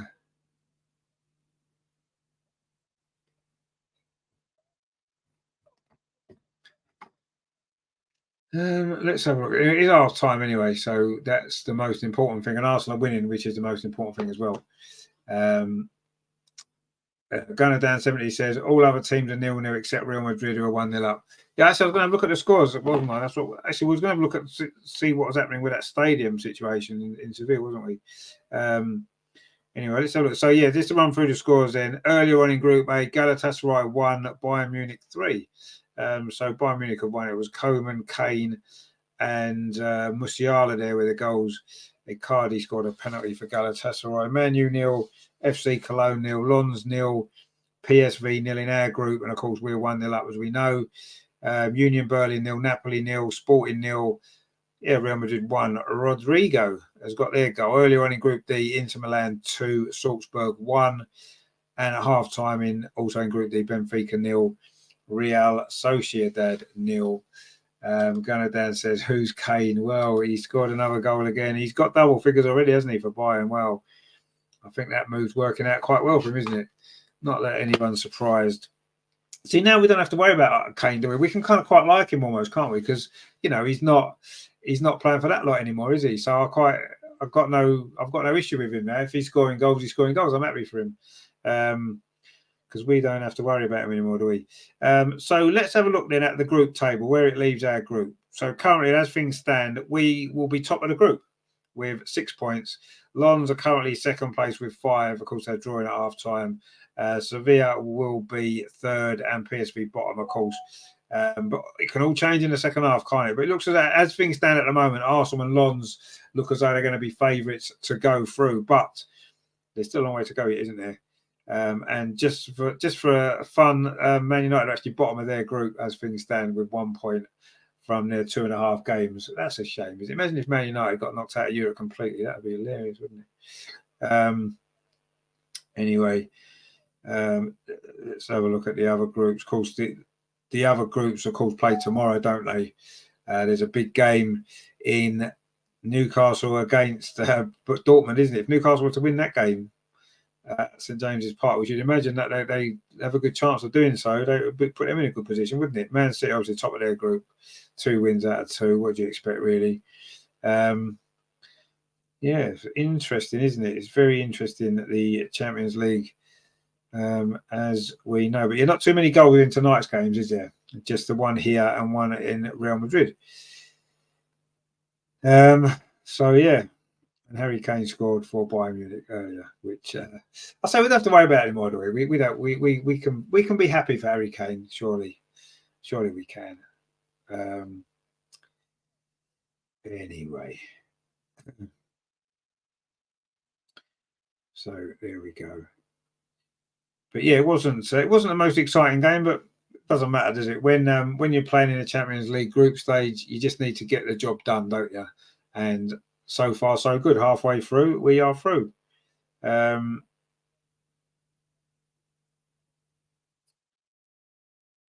see.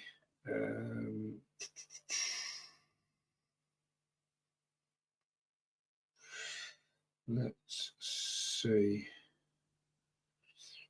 Just have a little catch up with what's going on in the world while we're at half time.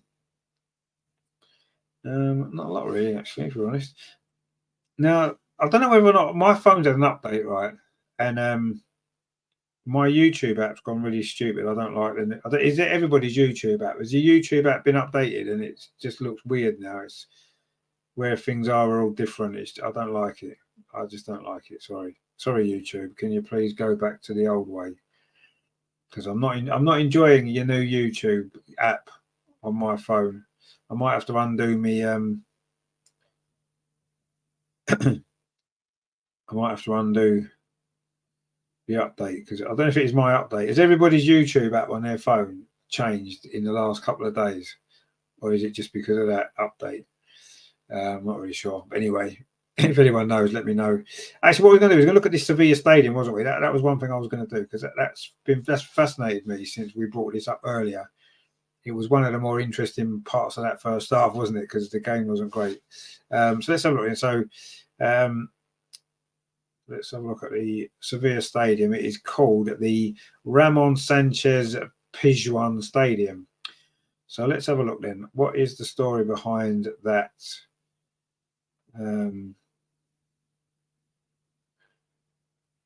It's a little bit of interesting information. In the 1986 European Cup final between Steaua Bucharest and Barcelona was played there, and the 1982 World Cup semi-final between Germany and France. Oh, of course, that was a famous game, wasn't it? When the German goalkeeper basically killed that French defender, didn't he? And the first ever penalty shootout that was a World Cup penalty shootout that was. So there's been quite a lot of big games here, actually, hasn't there? There was a Europa League final as well in 2022. The one that Rangers lost to Eintracht Frankfurt was in this stadium as well, which is quite interesting, isn't it? I'm trying to find the little thing outside the ground. What the story was behind it. Can't really find anything on here.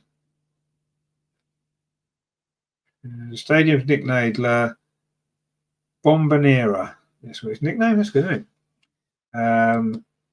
Terry says my YouTube app hasn't changed. Oh, okay. Nathan says his has as well. Did you get an update on your phone, Nathan? Did you?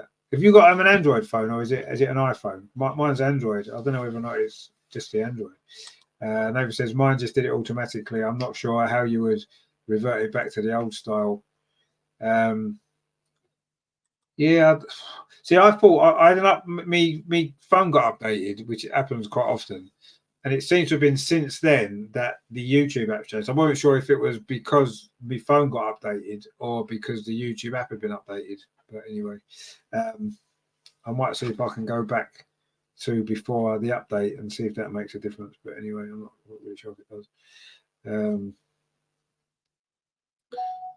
But anyway, I can't find out too much more about this situation in the ground with the other club.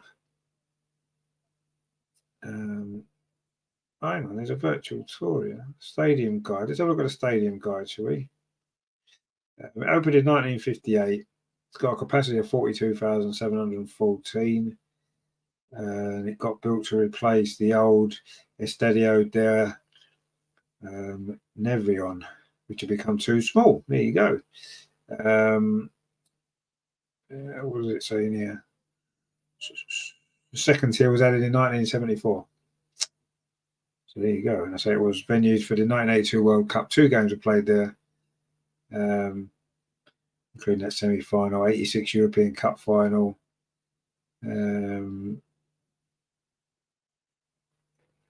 But it doesn't actually say. It says how to get there, which is handy, isn't it?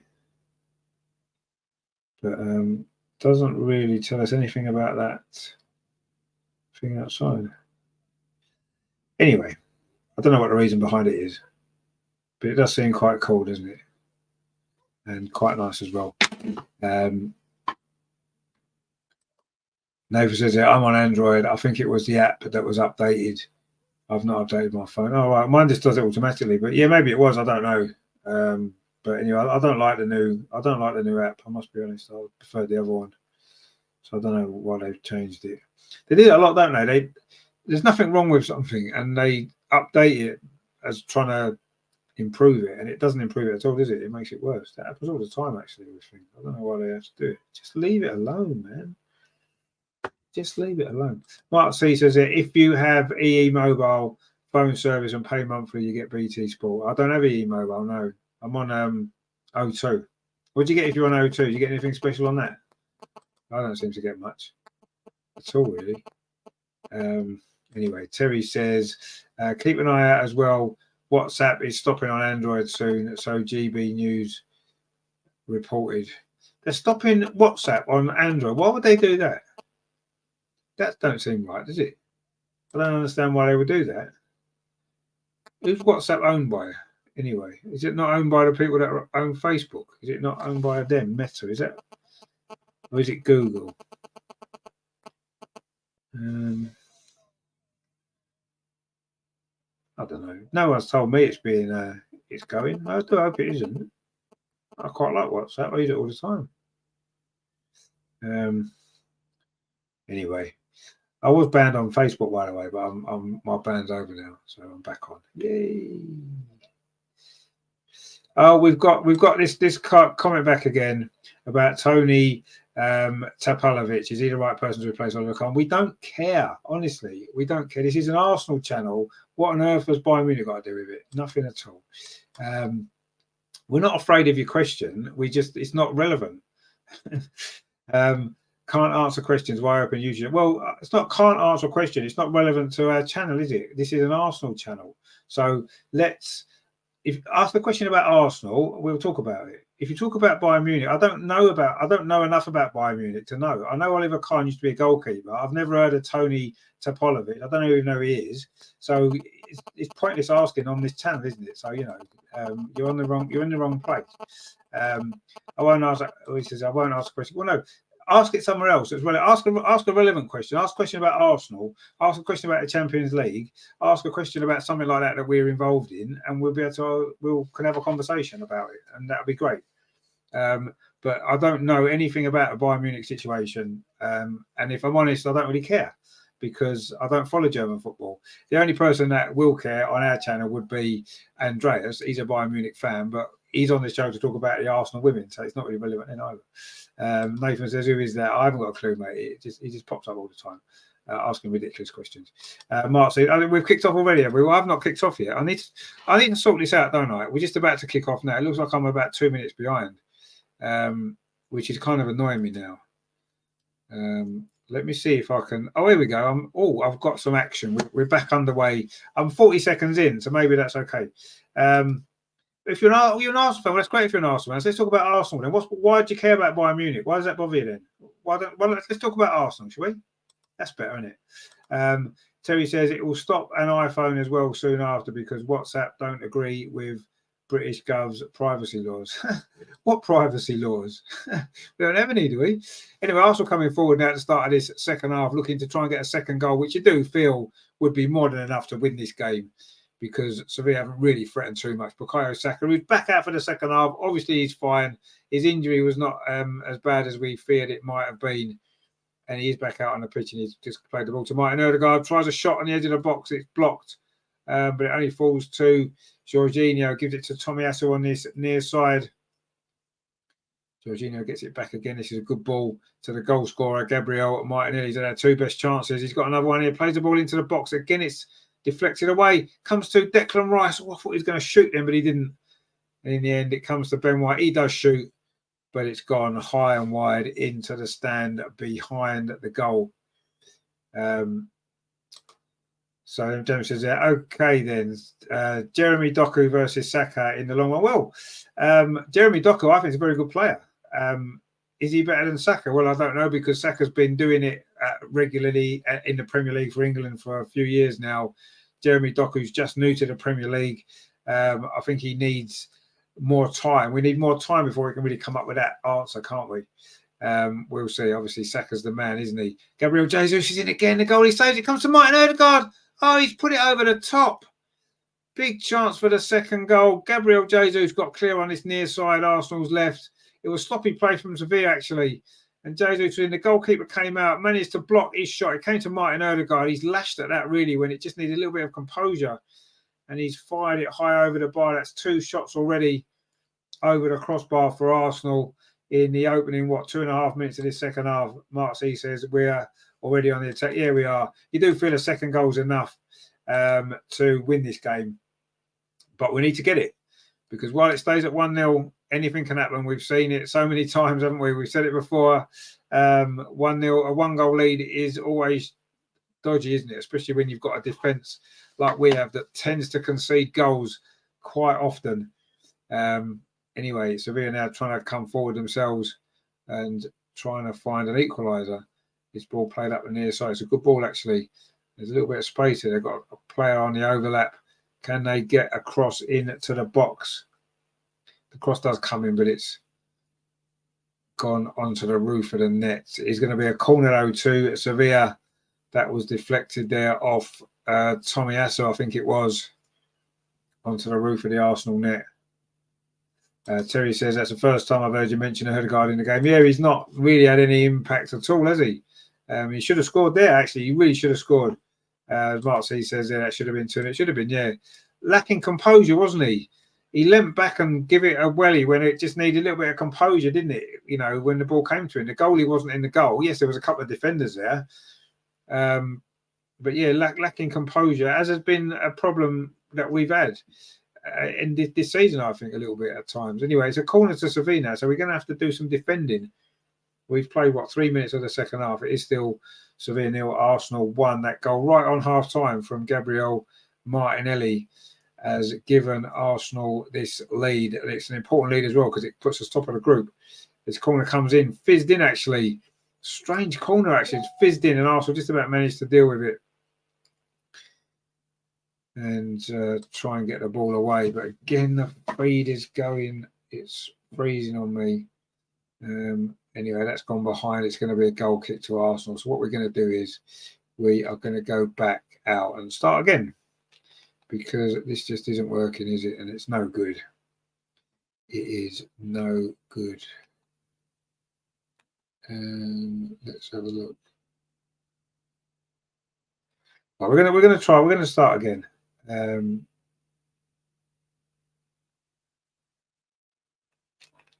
Let's see if this is going to be better. Let's hope so, because the feed has been crap tonight. Unusually, actually, since I changed my internet a few months ago, it's been really good. But for some reason tonight, it's not wanting to play a game, is it? But anyway, let's see. Maybe now we will have more luck. Shall we have a look and see? Let's have a look if this is going to work. All right, it looks as though it is now, but we'll see. It's done that before. I'm a fan of any team Antonio Conte manager. You just said you was an Arsenal fan a minute ago, didn't you? And so what are you talking about? You're talking nonsense, mate. Absolute nonsense. Anyway, it is going to be a goal kick to Arsenal. We've played 51 minutes here in Spain, and Arsenal are looking to get this win over the line. A lot of substitutions are warming up over on that. They're warming up very close to the touchline, aren't they? Is there be allowed to do that there? Anyway, not really sure. Arsenal coming forward again, though. Tomiyasu plays it up this near side, looking for Gabriel Martinelli. Plays it in field to Tomiyasu. Was he fouled? The referee says no, it's going to be a throw to Sevilla on this near side. Marcy's about 5 minutes behind. Well, that's not the first time, is it? JV says you're about 3.5 minutes behind as per my watch. Well, I'm glad that your watch is working. My stream, unfortunately, hasn't been too good tonight. Let's see if I can try and catch up a bit then. That was on 52 minutes, that one. I've just tried to find another one. Oh, that's 51 minutes. That one's even further back. That's no good, is it? What about this one here? What's this one on? I've got a few different ones. There's 52 minutes there. I will go back to the original one because that was the most up to date. Anyway, we're a little bit behind, but don't worry, it doesn't matter, does it? Let's be honest, it doesn't matter. We're doing the best that we can in the circumstances that's been thrown our way. We're just trying our best, aren't we? That's all we can do. Oh, have Arsenal just scored? Because Gabriel Jesus just scored. It says 1-0. But is it 2-0? Because it looks as though it's 2-0. It is 2-0. Gabriel Jesus has just scored. Just as my stream caught up with itself. We have just scored a second goal. And it is Gabriel Jesus scores, made it 3 out of 3 in the Champions League.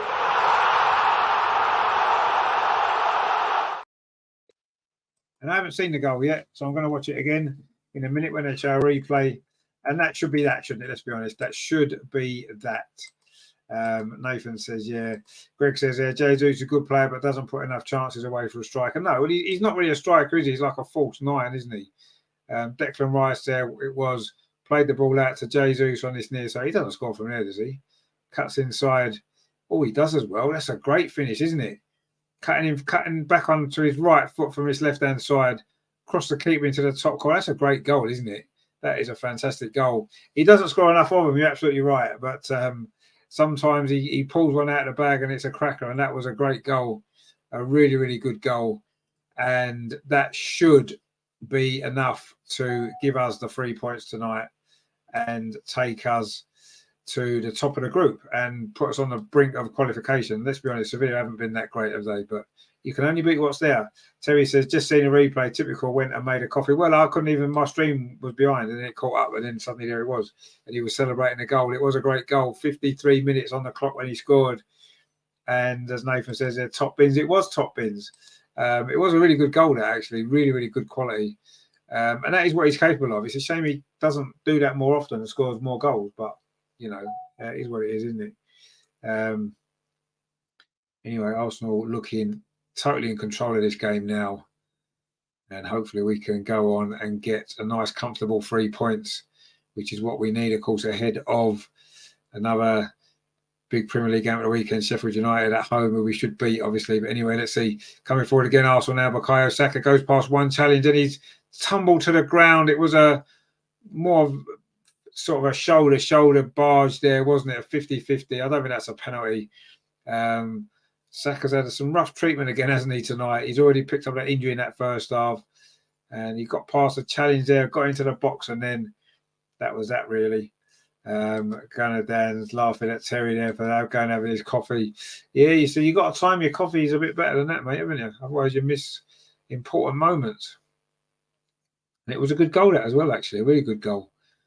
Been one of the goals of the season that we've scored. Anyway, Declan Rice got a little bit of space here in midfield. Space is opening up now. Good play from Declan Rice. Plays it in to Martin Odegaard inside the box.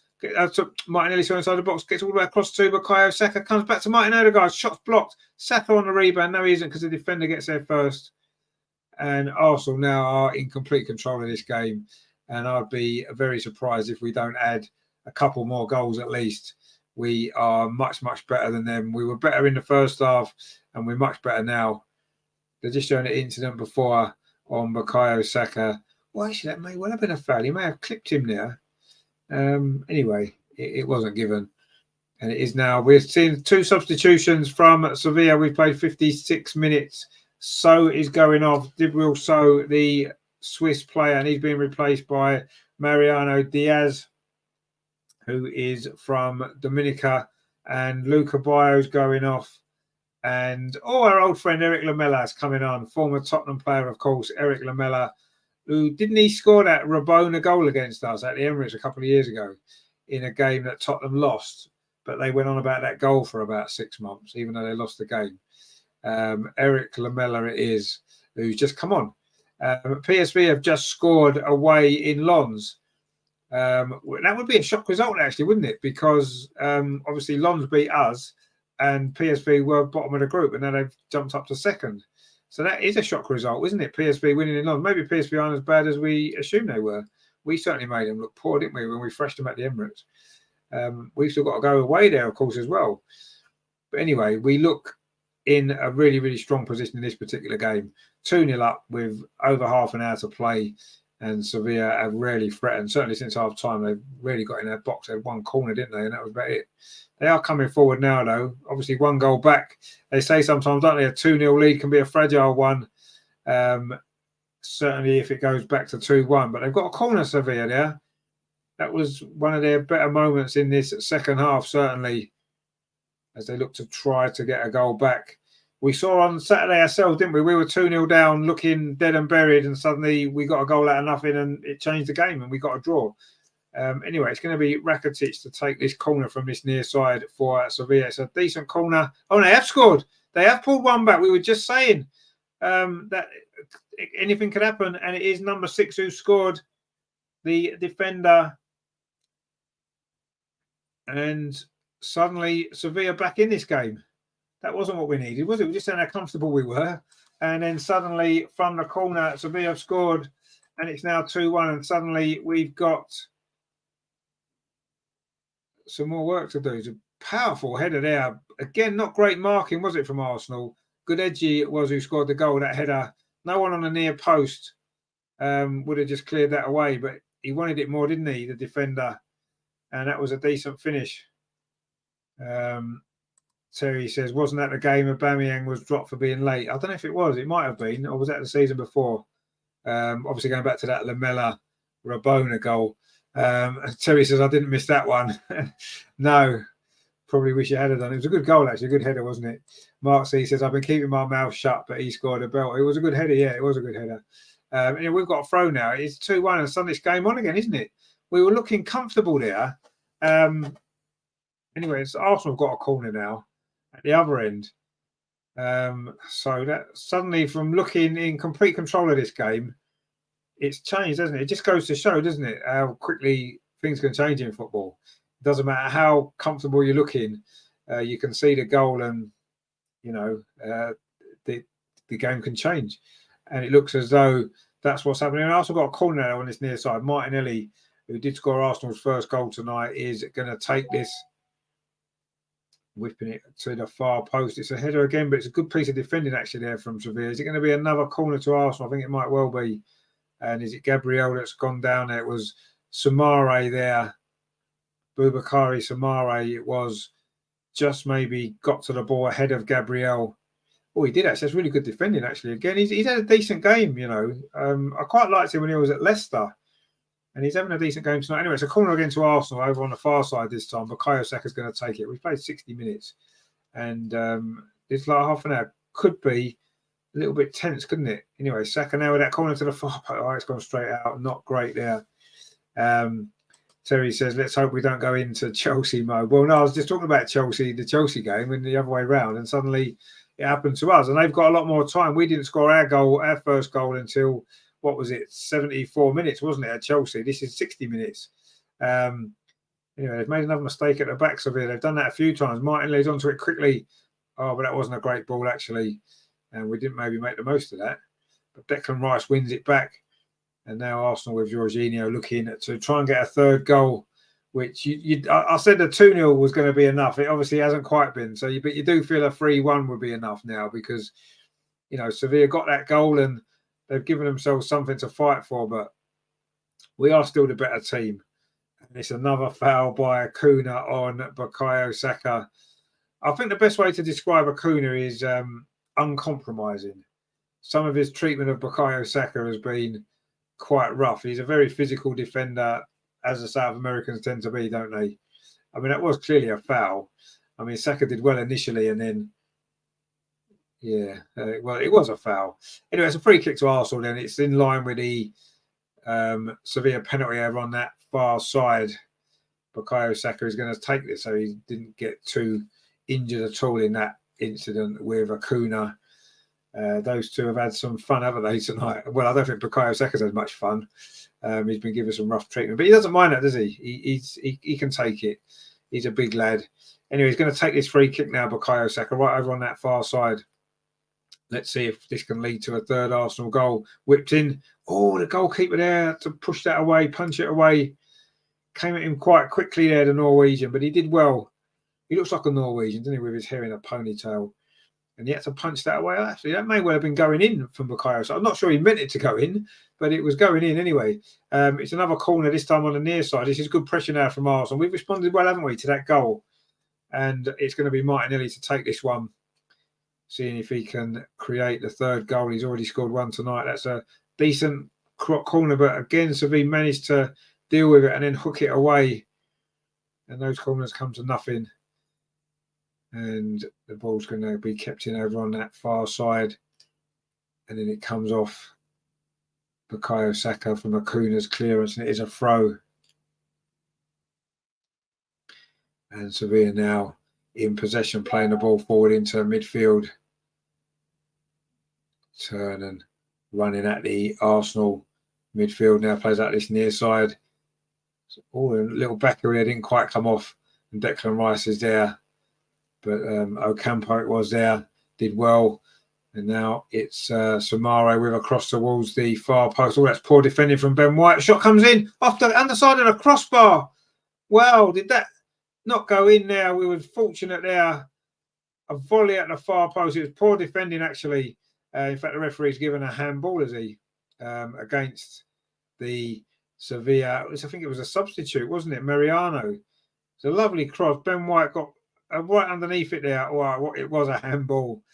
And it was a good effort, though, wasn't it, on a volley? Oh, actually, good save from Raya. Pushed it onto the underside of the crossbar. But it was handball. But it was David Rad just got a touch on that. I'm sure he did. I mean, it wouldn't have mattered anyway because it wouldn't have counted. But anyway, that was a good save. It was a really good save. Anyway, Sevilla may well have got a lift from that because they were under pressure there, wasn't they, since the goal? And that's the first real opportunity that they've had. But it just goes to show, doesn't it? This game certainly isn't won yet. Sevilla have had some moments, haven't they? And my streams decided to freeze just as we got to that point in the game. They're coming forward again now at Sevilla on this near side. And they've won a throw in 64.5 minutes played. Jamie's back. He says Sofiane Amrabat is the worst signing in Premier League history, which clearly not, is he? There's been a million signings worse than him. He hasn't done particularly well, but anyway. Anyway, Arsenal now coming forward on this near side. Martinelli and Gabriel Jesus, the two Arsenal goal scorers, which at the moment is enough to give Arsenal the 3 points and let us sit proudly on top of Group B. Not somewhere that we've been in the Champions League for a long time, have we? Anyway, Sevilla are now in possession over on that far side. The game's certainly been a better watch in the second half, hasn't it, in the first half? Cross there, but Tomiyasu deals with that. Not a great header, but he's got the ball away. But Sevilla now coming forward again up this near side. Cross comes in. It's a good cross, actually. And Arsenal don't really deal with it, particularly overhead kick. Oh, it's gone just wide. That would have been a spectacular goal, wouldn't it? That was Ocampo with the spectacular effort at the far post there. It was a good cross again. Again, Arsenal didn't really deal with it particularly well. Ben White got sucked in a little bit. Actually hit the post behind the goal. But that would have been something spectacular, wouldn't it? You don't often see goals like that there, a bicycle volley. And there you go.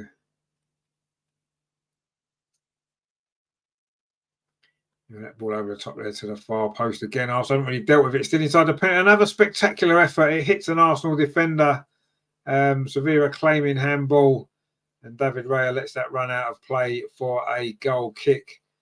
And there's a yellow card to the substitute there. Mariano's complained about that. They're claiming it was a handball. I don't know. Let's have a look and see. The ball was played into the box there. Again, Arsenal didn't defend that particularly well.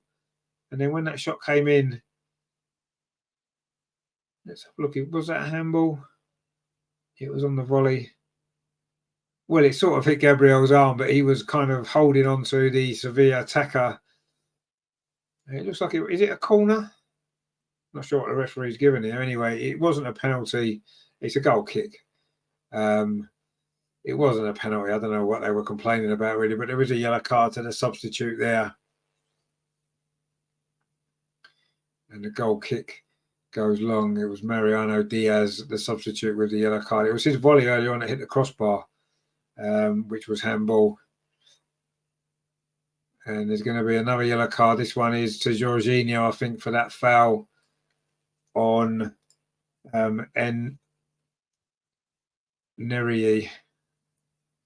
Nezeri, sorry. Oh, it was a high foot, actually.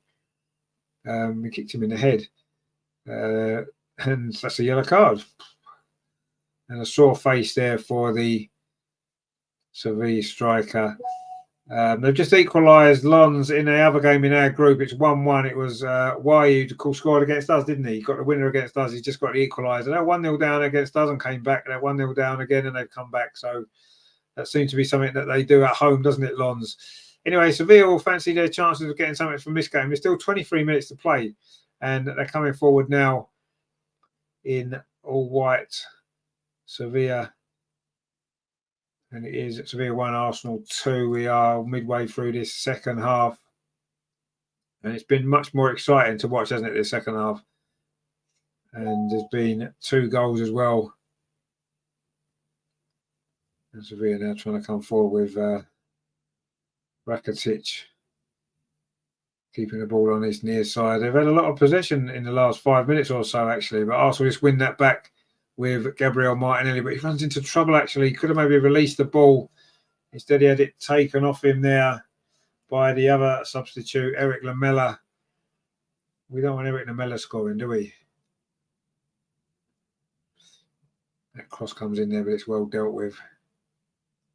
And now Arsenal got a chance of a counter-attack. What a run this is from Declan Rice. He looks like he's run out of legs a little bit. Finds Saka instead over on that far side. Bukayo Saka's shot is blocked. Great run there from Declan Rice, wasn't it? Gobbled up the ground, went past a couple of challenges, though there wasn't there.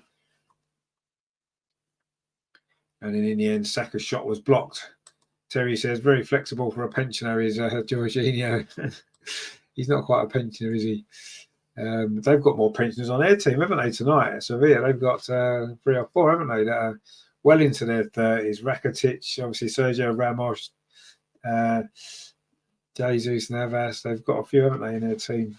I don't know how old that Marcos Acuna is, but he doesn't look a young player, does he? Anyway, we've played 70 minutes. It is Arsenal 2-1 up here in the Champions League Group B. And if it stays like this, we will finish the night on top of the group. Kai Havertz is going to come on in a minute as well. So he's going to get a good 20 minutes, isn't he? Which will be nice for him, isn't it?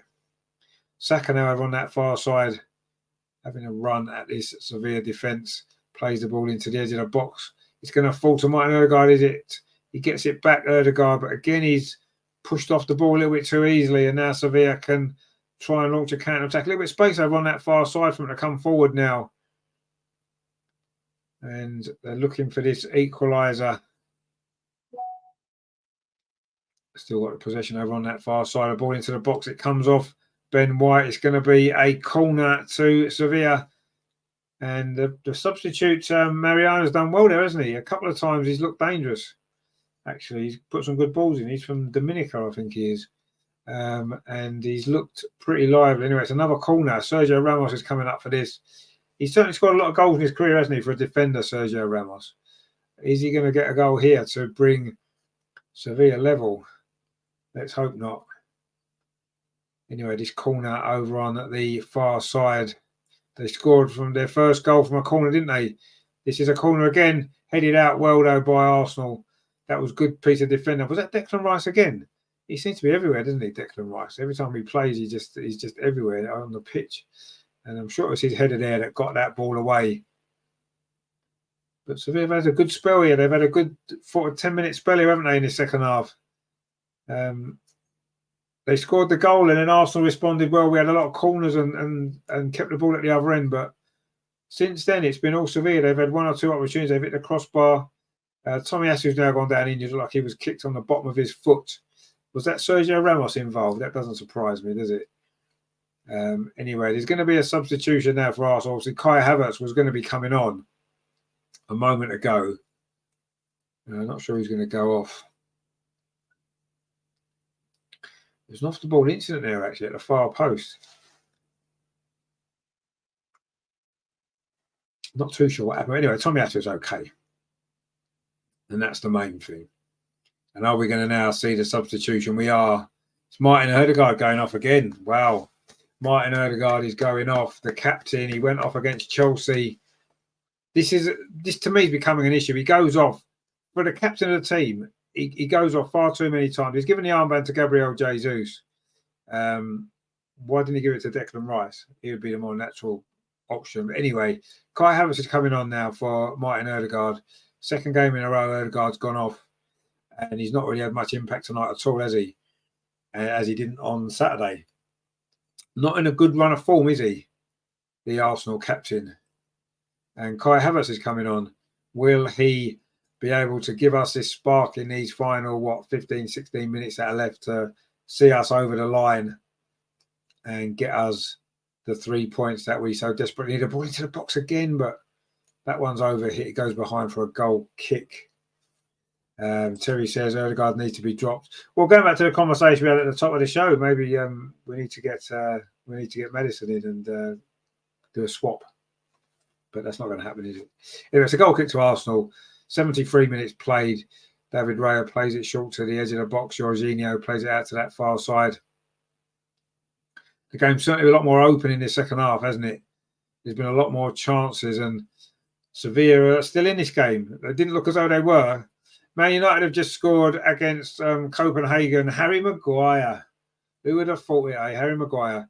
1-0 to Manchester United. They might not be bottom of the group tonight. After all, it looks as though they were going to be at one time. But Harry Maguire has just scored an important goal for them against Copenhagen. And they lead at 1-0. It's Sevilla coming forward now on this far side. Cross comes into the box. David Raya's there with a punch. Does well, actually, the goalkeeper. In fact, he was fouled, or was it offside? I'm not sure, but it's going to be a free kick to Arsenal anyway. Dangerous ball into the box. Good goalkeeping that was. He had to get there and he got a punch on it. Was it an offside? We're going to find out from the replay. Yes, he was offside. It was offside anyway, but David Raya didn't know that. Had to come, got there, punched it away. Good goalkeeping, and it's a free kick to Arsenal. Raya is going to take this himself, and he's going to go long. Everybody's moving up towards the halfway line, and David Raya does kick it long, deep into that Sevilla half over on that far side. In fact, too deep. It's gone out for a throw over on that far side. Looking for Kai Havertz, who's got that height, hasn't he?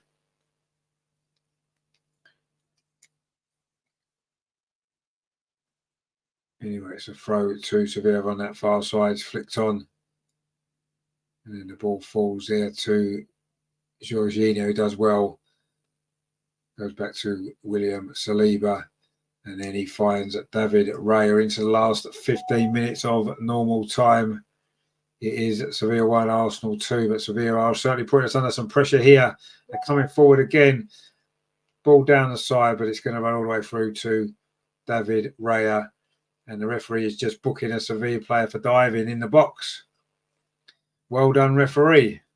Glenn Nyberg. And it's Eric Lamela. Some things never change today. Once a Tottenham player, always a Tottenham player. He's thrown himself to the ground there under challenge from William Saliba. And he's got himself a booking there. To be fair, I think he's a little bit unlucky to get booked. But it's Eric Lamela, so we don't really care, do we? Eric Lamela gets a yellow card for diving. I don't really think that was a dive necessarily. There was a slight little bit of contact. He'd made the most of it, obviously. that's what any good forward does. But he's got himself a yellow card, which is quite funny, isn't it? Eric Lamela, of course, the former Tottenham player. And while he is in the Champions League, Tottenham aren't, are they? They may be top of the Premier League briefly, Tottenham, but what they're doing tonight, they're watching us play in the Champions League and hopefully win, which we're not far off getting the victory, are we? It's been a difficult second half, hasn't it? We've had to negotiate this game where we were looking comfortable for a while, but we didn't manage to push home that advantage, really. And a sloppy goal conceded from a corner, and now it's a totally different game. But anyway, we are coming forward now with Saka over on that far side. Bukayo Saka plays the ball back out to Kai Havertz, gets it back again. Can he get a cross in? Bukayo Saka twisted and turning on the edge of the box. He does get a cross in, but it's overhit. It's gone wide. Martinelli looked a little bit frustrated there. Nathan says there, goes about saying, but Saliba is such a good defender. Yeah, he is. He's strong as well as he's strong. He's quick. He reads the game well. Very, very good defender. And he's still very young. He's going to get a lot better, isn't he? Terry says there, why don't Arteta get Saka off? I don't know. We've got plenty of options on the bench, haven't we? Reece Nelson, we've got, Trossard can come on. Anyway, Sevilla coming forward now on the edge of the Arsenal penalty area, hunting this equaliser in the 77th minute. So it's getting down to that point now, isn't it, where we need to be concentrated for these final moments. A cross comes in again. Another good ball. Another good header away by William Saliba, that was. And his boy's going to find Saka over on that far side. Yeah, I don't know why Saka doesn't come off. I would get him off and get Trossard on. I would have done that ages ago, actually, to be fair. But anyway, Arteta doesn't like changes, does he? It seems to be like a lot of players in the squad. He doesn't seem to trust enough in, like this game now. It is up for grabs still, isn't it? It's 2-1. We could easily concede a goal and throw it away. And Arteta doesn't trust the players on the bench to come on and be able to see this through. What he'll end up doing is, if it's still like this with maybe 7-8 minutes to go, he'll bring on Jacob Kiwior, won't he? And just to do the Rob Holding role. Anyway, Sevilla have made a substitution. Navas has gone off. Jesus Navas, of course, who, as we know, used to play for Man City. And Juan Lu's come on for Sevilla. Sanchez, Juan Lu, a Spanish player, young player by the look of him. Don't know too much about him.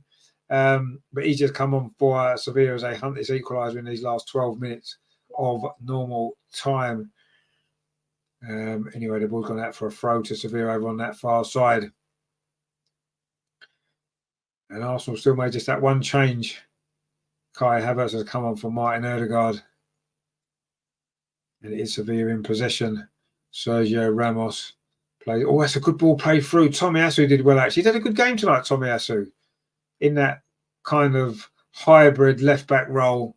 He's played well. He's defended well one-on-one when he's needed to.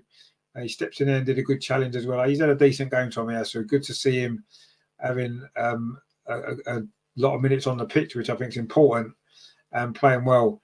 Anyway, Gabriel Jesus has just gone down and he's holding his hamstring, which is not a good sign, is it? We don't like to see that, do we? Because that tends to mean problems. He's got a few injury issues. Navas has just gone all the way around the pitch, having come off. He's actually their captain as well, so their captain's gone off. Eddie Nketiah is now about to come on, obviously, to replace Gabriel Jesus. Who was it the way he landed there after being challenged by Somane? Was it the way he kind of landed awkwardly? Anyway, it looks like he's going to come off in any case. He is back up on his feet again, but I think he's going to be coming off, and the armband's going to be moved again. It's going through the team at the minute. Anyway, Eddie Nketiah is coming on. Maybe he'll get the armband. He's had it before, hasn't he? Or will it be Bukayo Saka? Of course, we know Saka wore it, didn't he, the other day. Let's see who's going to get the. I'd give it to Declan Rice and keep it with him permanently, but that's just me. Anyway, Jesus is hobbling off. Hopefully that's not a too serious injury, because if he's injured, it's going to mean Eddie Nketiah starting the next few games. But he's coming on in this game, Eddie Nketiah. In fact, Saka is going off now as well, and Trossard's coming on. So that's what we wanted about 10 minutes ago. Anyway, Trossard now is coming on as well, and he scored, of course, a big goal, didn't he, at the weekend? Eddie Nketiah is on for Jesus, and it's Saka that's gone off as well. Terry says Arteta seems determined to draw or lose this game. Who knows? But we've still got 10 minutes to play. We are still winning just, but we've had to make some changes there. Obviously, Jesus injured, Saka getting rested, which should have happened a little while ago, really. But anyway, Trossard is on. We know we can trust Trossard. And Trossard looks like he's going to be playing on the left. Martinelli's moved over to the right, which is never his favoured position, is it? Anyway, it is at Sevilla coming forward now with Gianju there, the substitute. Looks like he's playing on this wide right position. Sevilla have actually had more of the ball than us in this game. 53% they've had, but we've had a lot more chances, 14 to their 8. And we are winning 2-1. And we probably do just about deserve it, but Sevilla have certainly played better in the second half, haven't they? They're coming forward again with the substitute on his near side, tries to get a cross in. Tomiyasu again's there, and Tomiyasu finds Declan Rice. And now Arsenal got a counter attack. No, we haven't, because Sevilla have won the ball back and coming forward again on the edge of the box. Ball dinked over the top, but that's a poor ball. It's going to run through to David Raya. And that was Lamela with that ball through there. As we said before, he has scored against Arsenal before, hasn't he? That Rabona at the Emirates for Tottenham 2 years or so ago, wasn't it? Which was another game Arsenal won 2-1, wasn't it, if we remember? Wasn't it a Lacazette penalty won us that game? That's how long ago it was. Lacazette was still playing. Anyway, Arsenal coming forward now with Martinelli over on that far side. Plays it into Kai Havertz, links the play out well. He's in with Eddie Nketiah. Declan Rice has got a little bit of space, but he doesn't find him. Tomiyasu instead finds Trossard on his near side. Leandro Trossard, the Belgium, scored a great goal at the weekend. Can he produce an assisted? A cross comes in, and it's gone behind for a corner. Mark C says it was inevitable with Sevilla being the home team. Sorry, what's happened here? I need to sort this out. Sevilla being a home team, that come out and be more forceful in the second half. We just need to stay focused. Yeah, I mean, every game, both teams have spells, don't they, of pressure and possession and chances. And yeah, obviously, Sevilla being a home team, the onus is on them to attack more, which they've done. And you know, fair play to them.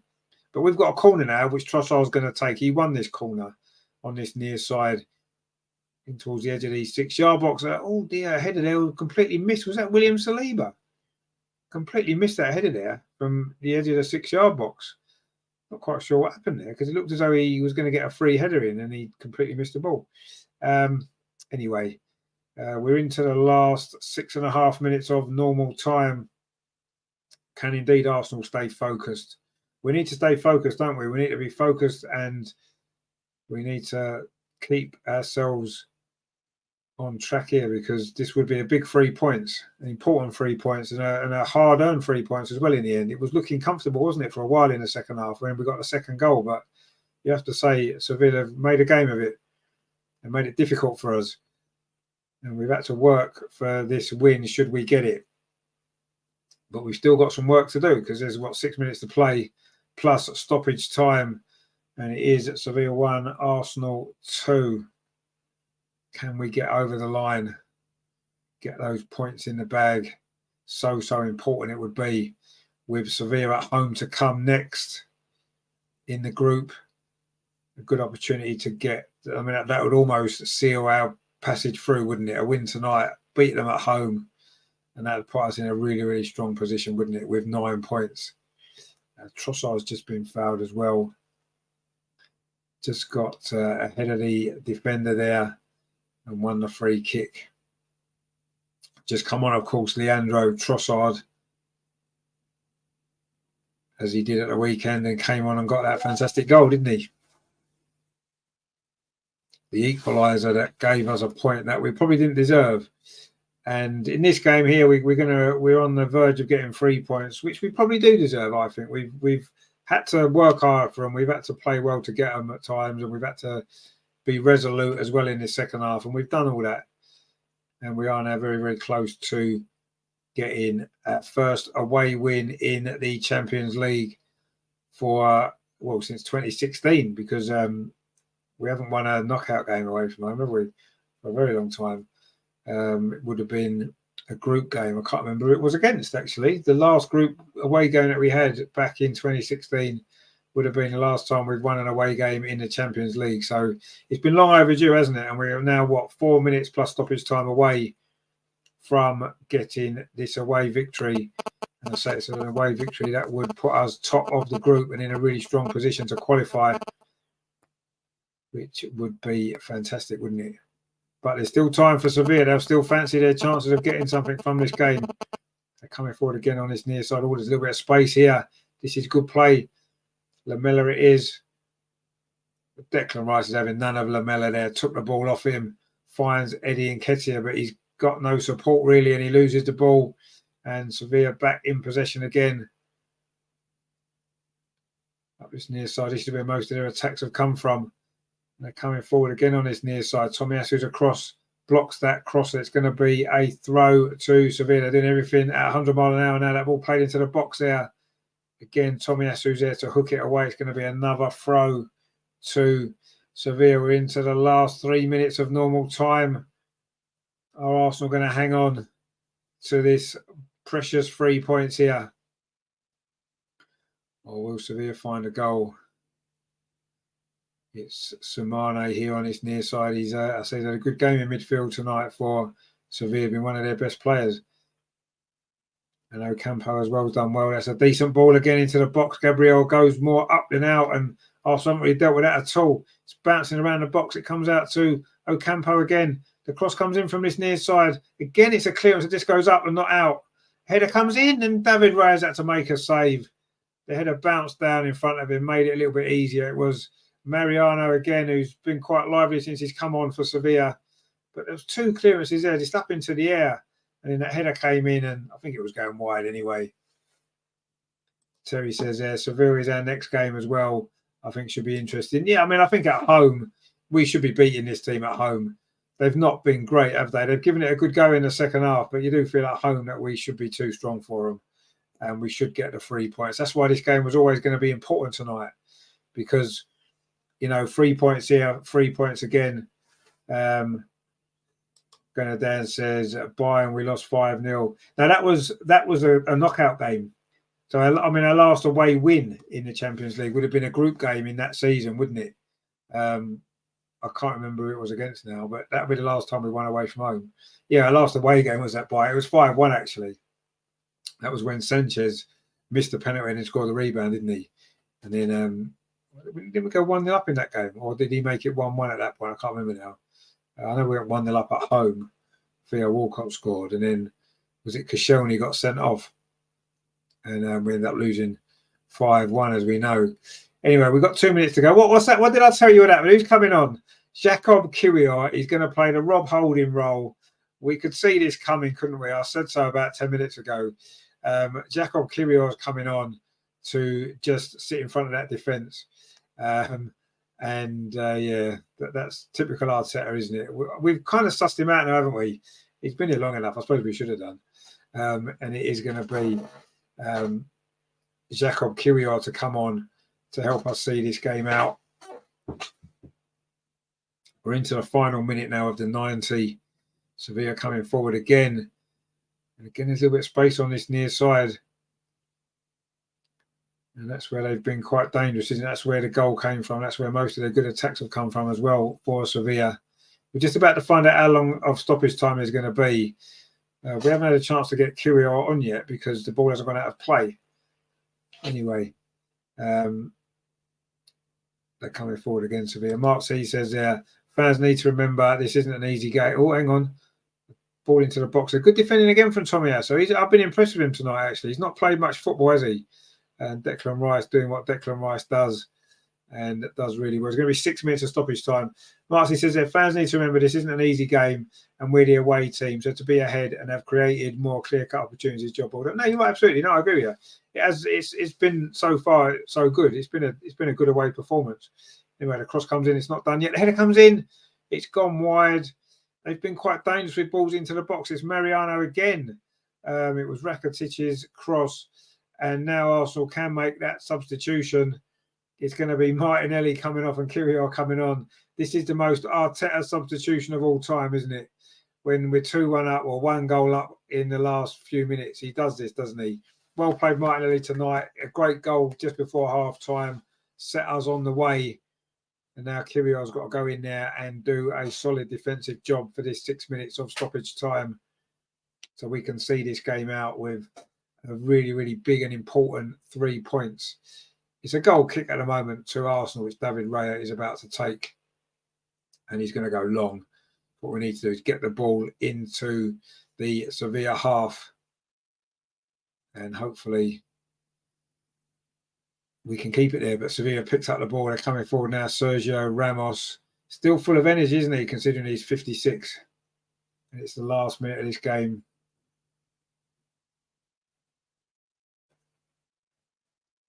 The ball over on that far side.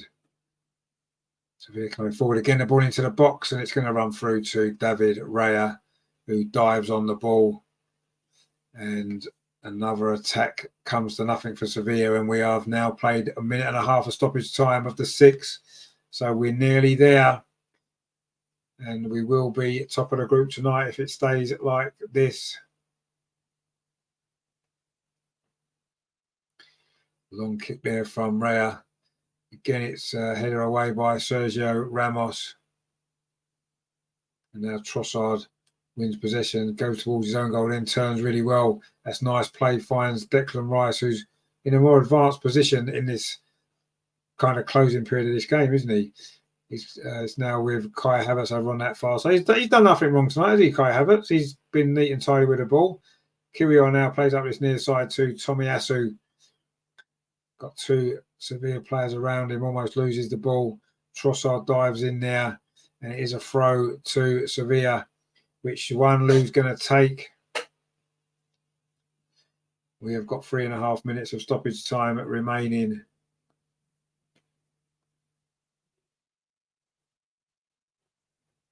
And Sevilla in possession. Are they going to get one more big chance to get level, get a draw? They're coming forward again. They've given it a good go in the second half, Sevilla, you have to say. I think they lack quite a lot of quality, and they don't have, a very aging team as well. But, they've given it a good go, made it difficult for us. And I wouldn't say we've exactly been hanging on, but they've certainly put some balls into the box. Another ball into the box. It's flicked on. Clearance again by Tomiyasu. He has been good tonight. Terry says he's scraping the barrel with Havertz. Well, he hasn't done anything wrong, has he? He's not. He's just kept the ball nice and neat and tidy. Passed it simple. He's done okay, and he's probably done what he was told to go on and do, which is all you can. That's all you can hope the player does. You know what I mean? He's done nothing silly. He hasn't given the ball away. He hasn't made any mistakes. He's kept it. He's kept it nice and neat. Anyway, here's Seville coming forward again. We're into the last 2 minutes of stoppage time. Still more work for Arsenal to do. A cross comes in again. It's a decent ball. David Raya's made a mess of it, has he? No, he hasn't. He's just got it onto the roof of the net. Wow. I thought that he'd punched it into his own net for a minute. Didn't look very convincing. It's a good cross. It is a corner. And I'm not quite sure what David Raya was doing there, but he managed to deal with it and push it over the crossbar or onto the roof of the net. It is another corner, though. They did score from a corner from this side, if you remember. Seems like quite a long time ago now. This corner comes in against the edge of 6-yard box. This time it's an Arsenal head gets there. I think it may well have been Gabriel. Shot from distance blocked. And maybe Arsenal are holding on a little bit now, but they've got a chance for a counter-attack here with Eddie Nketiah, but he's far too easily pushed away from the ball there, and he's given away a free kick. And they've taken it quickly. Sevilla, they've determined to try and get something from this game. They certainly haven't given this up, have they? They just had a big chance there. That ball played in behind, but Declan Rice is too clever. Got there first, plays it away up the line. But there's no Arsenal player there into the last minute of stoppage time. Can Arsenal hang on? The ball played into the box again, but that's going to be nice and comfortable for David Raya. Grabs it, dives on it, and that may well be that for this particular game for Arsenal. Oh, he almost punched it in his own net there. He came to punch it, David Raya, and punched it backwards, and it landed on the roof of the net. Well, we got away with one there in stoppage time. Bit of a fortunate goal it would have been for Sevilla, but it would have given them a draw. Luckily, there it went on the roof. Imagine what would have happened if David Raya had scored an own goal with the criticism he's taken over the last couple of weeks. if he'd scored an own goal there to give Sevilla a draw, imagine the stick he would have got. Anyway, Arsenal coming forward now over on that far side. We're into the last few seconds. Eddie Nketiah is just going to go to that corner flag. Can he hold the ball up there? No, he can't. It is going to be a throw to Sevilla instead, as we've reached the 6 minutes of stoppage time at the end of this game. Arsenal very close now to getting the 3 points, a big 3 points it's going to be as well. We'll be top of the group tonight. That throw, though, from Sevilla up that far side. Good defending from William Saliba. Ball hoof forward. This is surely the last knock-ins of this game. Can Arsenal see it through? Sevilla in possession. They're going to get one more chance, are they? That long ball up this near side. A little bit of space here for Ocampo. Is he going to get shot away? He does, but it flies into the stand. Surely that's that. That will be their last chance. In fact, I think it is their last chance. I think the referee's about to blow his full-time whistle. And that was a big chance. A good first touch, actually, but he rushed his shot, didn't he? Closed down again by Tomiyasu. And the shot fired into the stands. In fact, it isn't the final whistle, is it? Yes, the final whistle's gone. Arsenal have seen it over the line. A tough second half it was in the end, wasn't it? Didn't look as though it was going to be for a while. It was Arsenal a better team in the first half. We missed a couple of opportunities, but we did finally get the lead in stoppage time. Gabriel Martinelli latched onto a great through ball. It was by Gabriel Jesus. Took it round the keeper and slotted home. And then it was Jesus himself with the second goal early in the second half. Good goal that was as well. Cutting in from the left-hand side and bent a shot into the top corner. And at 2-0, we looked home and dry. Sevilla hadn't really caused us too many problems. And then midway through that second half, we conceded a goal from a corner, a good header from the defender. And we were hanging on a bit at the end. They hit the crossbar with an effort. Well, David Raya pushed it onto the crossbar. Then right at the end there, David Raya punched the cross back in towards his own goal that actually landed on the roof of the net. But I think overall we just about deserved to win that game. I thought we were a better team for long periods. Obviously, Sevilla gave it a good go at the end, as Mark C said, the home team, who expected them to. But we always had a little bit too much for them. We defended well when we had to. We held on, and we are going away from Spain with a big 3 points, our first away win in the Champions League for 8 years, and 7 years, and a very, very important win it was as well. And Nathan says that was a really big 3 points. Yeah, it was. Any 3 points away from home in Europe is a big 3 points. So that was a good performance in the end. Terry says, well, that was riveting, but 3 points is 3 points. I thought the second half was quite exciting, actually, at times. End to end, wasn't it? There were chances at both ends. Regina says another win, 2-1 indeed. Yeah, another 2-1 win. That is what we've done. And that will do us, won't it? That puts us top of the group. Terry says, why do they all say Havertz is brilliant off the ball? Well, because he works well off the ball, doesn't he? I wouldn't say he's brilliant off the ball. He was all right tonight, Havertz. He did okay. He did the job he was brought on to do. And that's all you can hope for, isn't it? So let's look at the other results, shall we then, from the Champions League tonight. Let's see what the other scores are. Let's have a look. So it's finished at Old Trafford. Man United 1, Copenhagen 0. Harry Maguire's goal there. Earlier it was Galatasaray 1, Bayern Munich 3. In our group, it finished Lens 1, PSV 1. That's a good result for us, isn't it? And of course, as we know, Sevilla 1, Arsenal 2. In Group C, Union Berlin 0, Napoli 1, Sporting 1, Real Madrid 2. And in Group D, Inter Milan 2, Salzburg 1, and Benfica 0, Real Sociedad 1. And that is it. So the group, should we look at our group then? So our group then, we are top, played 3 points 6. Lens are second, played 3 points 5. Sevilla are third, played 3 points 2. And PSV Eindhoven are the same, played 3 points 2, but they have got a worse goal difference. And we obviously play Sevilla next at home, and Lens are away in PSV. So I think if we beat Sevilla at home in the next game, I think that's almost us done, isn't it? That'll be 9 points. You know, we'll probably then, from the last 2 games, we'll probably need like one point to guarantee going through, won't we? And as we've got Lens at home and PSV away, you'd fancy our chances, wouldn't you? So yeah, important win tonight. Important win tonight. Arsenal FC Moment says, Sevilla nearly giving me heart attacks at the end. Yeah, they did it. Well, David Ray nearly gave us a heart attack at the end, didn't he? With that punch that landed on top of his own goal. But I thought we did enough to win that game tonight. I do think we're the better team. Yes, Sevilla had a lot of possession at the end and a few chances, but we did what we had to do. Terry says, that's the pleasure of being an Arsenal fan. Yeah, it is. We're used to it now, aren't we? What's the point of winning 5-0? It's just boring, isn't it? Let's put ourselves through a bit of drama. That's what it's about, isn't it? We've done it for years, haven't we? So, and again, it was a tough game tonight, but we've got the job done. We needed a win tonight, really, didn't we? And we've got a win, and that's all we need. Greg says there, 3 points is 3 points. All's good in the world. Exactly, yeah. All is good in the world, and all is good in the Champions League group, because we are top of the group at the halfway point. And you have to say we've got 2 of the last 3 at home, and we should be going through from this point. If we don't qualify out of this group now from the position that we're in, then there's serious questions would need to be asked. We're in a great position now, and I'm sure we'll get the job done. Hopefully, in the next game, we'll beat Sevilla at home, and that'll be it. Good stuff. Arsenal FC Boba says, true. Yeah, exactly. We like it that way. I think we'd miss the drama, wouldn't we? If we ended up becoming Man City and having games won in half an hour, we wouldn't know what to do with ourselves, would we? We'd be sitting there thinking, what do we do now? We can't get stressed. We don't have to worry. No, we wouldn't like that. That'd be no good. Nathan said, I'm going to get some sleep. Thanks for the commentary, Rich. Have a nice night, everyone. And yourself, mate. Yeah, take it easy. We will see you very soon, of course, I'm sure. Rajendra says, the new magical Brazilians. Well, I mean, not exactly new, are they? We've had them a while, but they were certainly good tonight. The 2 Brazilians got the goals, are called Gabriel Martinelli and Gabriel Jesus. Shame the other Gabriel didn't score. It'd be nice for all 3 to score in one game, wouldn't it? Maybe that'll happen one day.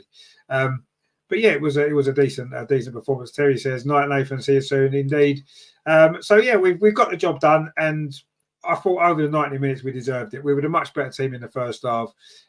Yes, we were hanging on a bit at the end, but that's always going to happen away from home. We defended it pretty well, most of it, and we got it over the line. And yeah, we move on, top of the group after 3 games. We would have took that, wouldn't we, at the start? We just need to get the job finished now, qualify, and then we can put this Champions League to bed until the new year, and we can focus on all the other important games that we've got coming up, starting, of course, on Saturday with Sheffield United, of course, at the Emirates. So that's going to be good. Before that, though, I'll be back on Friday. We are doing a watch-along of the England Lionesses game against Belgium. That kicks off at 7:30, I think. So we'll be live at 7:15 for that one on Friday. I'm sure Paula will join in with that one. She loves watching the Lionesses. So join us for that one on Friday. And then, of course, Saturday, 2:45, we'll be here. Arsenal versus Sheffield United from the Emirates. So join us for that. That's going to be a big game. Another game we have to win. Again, we should be massive favourites, but you never know.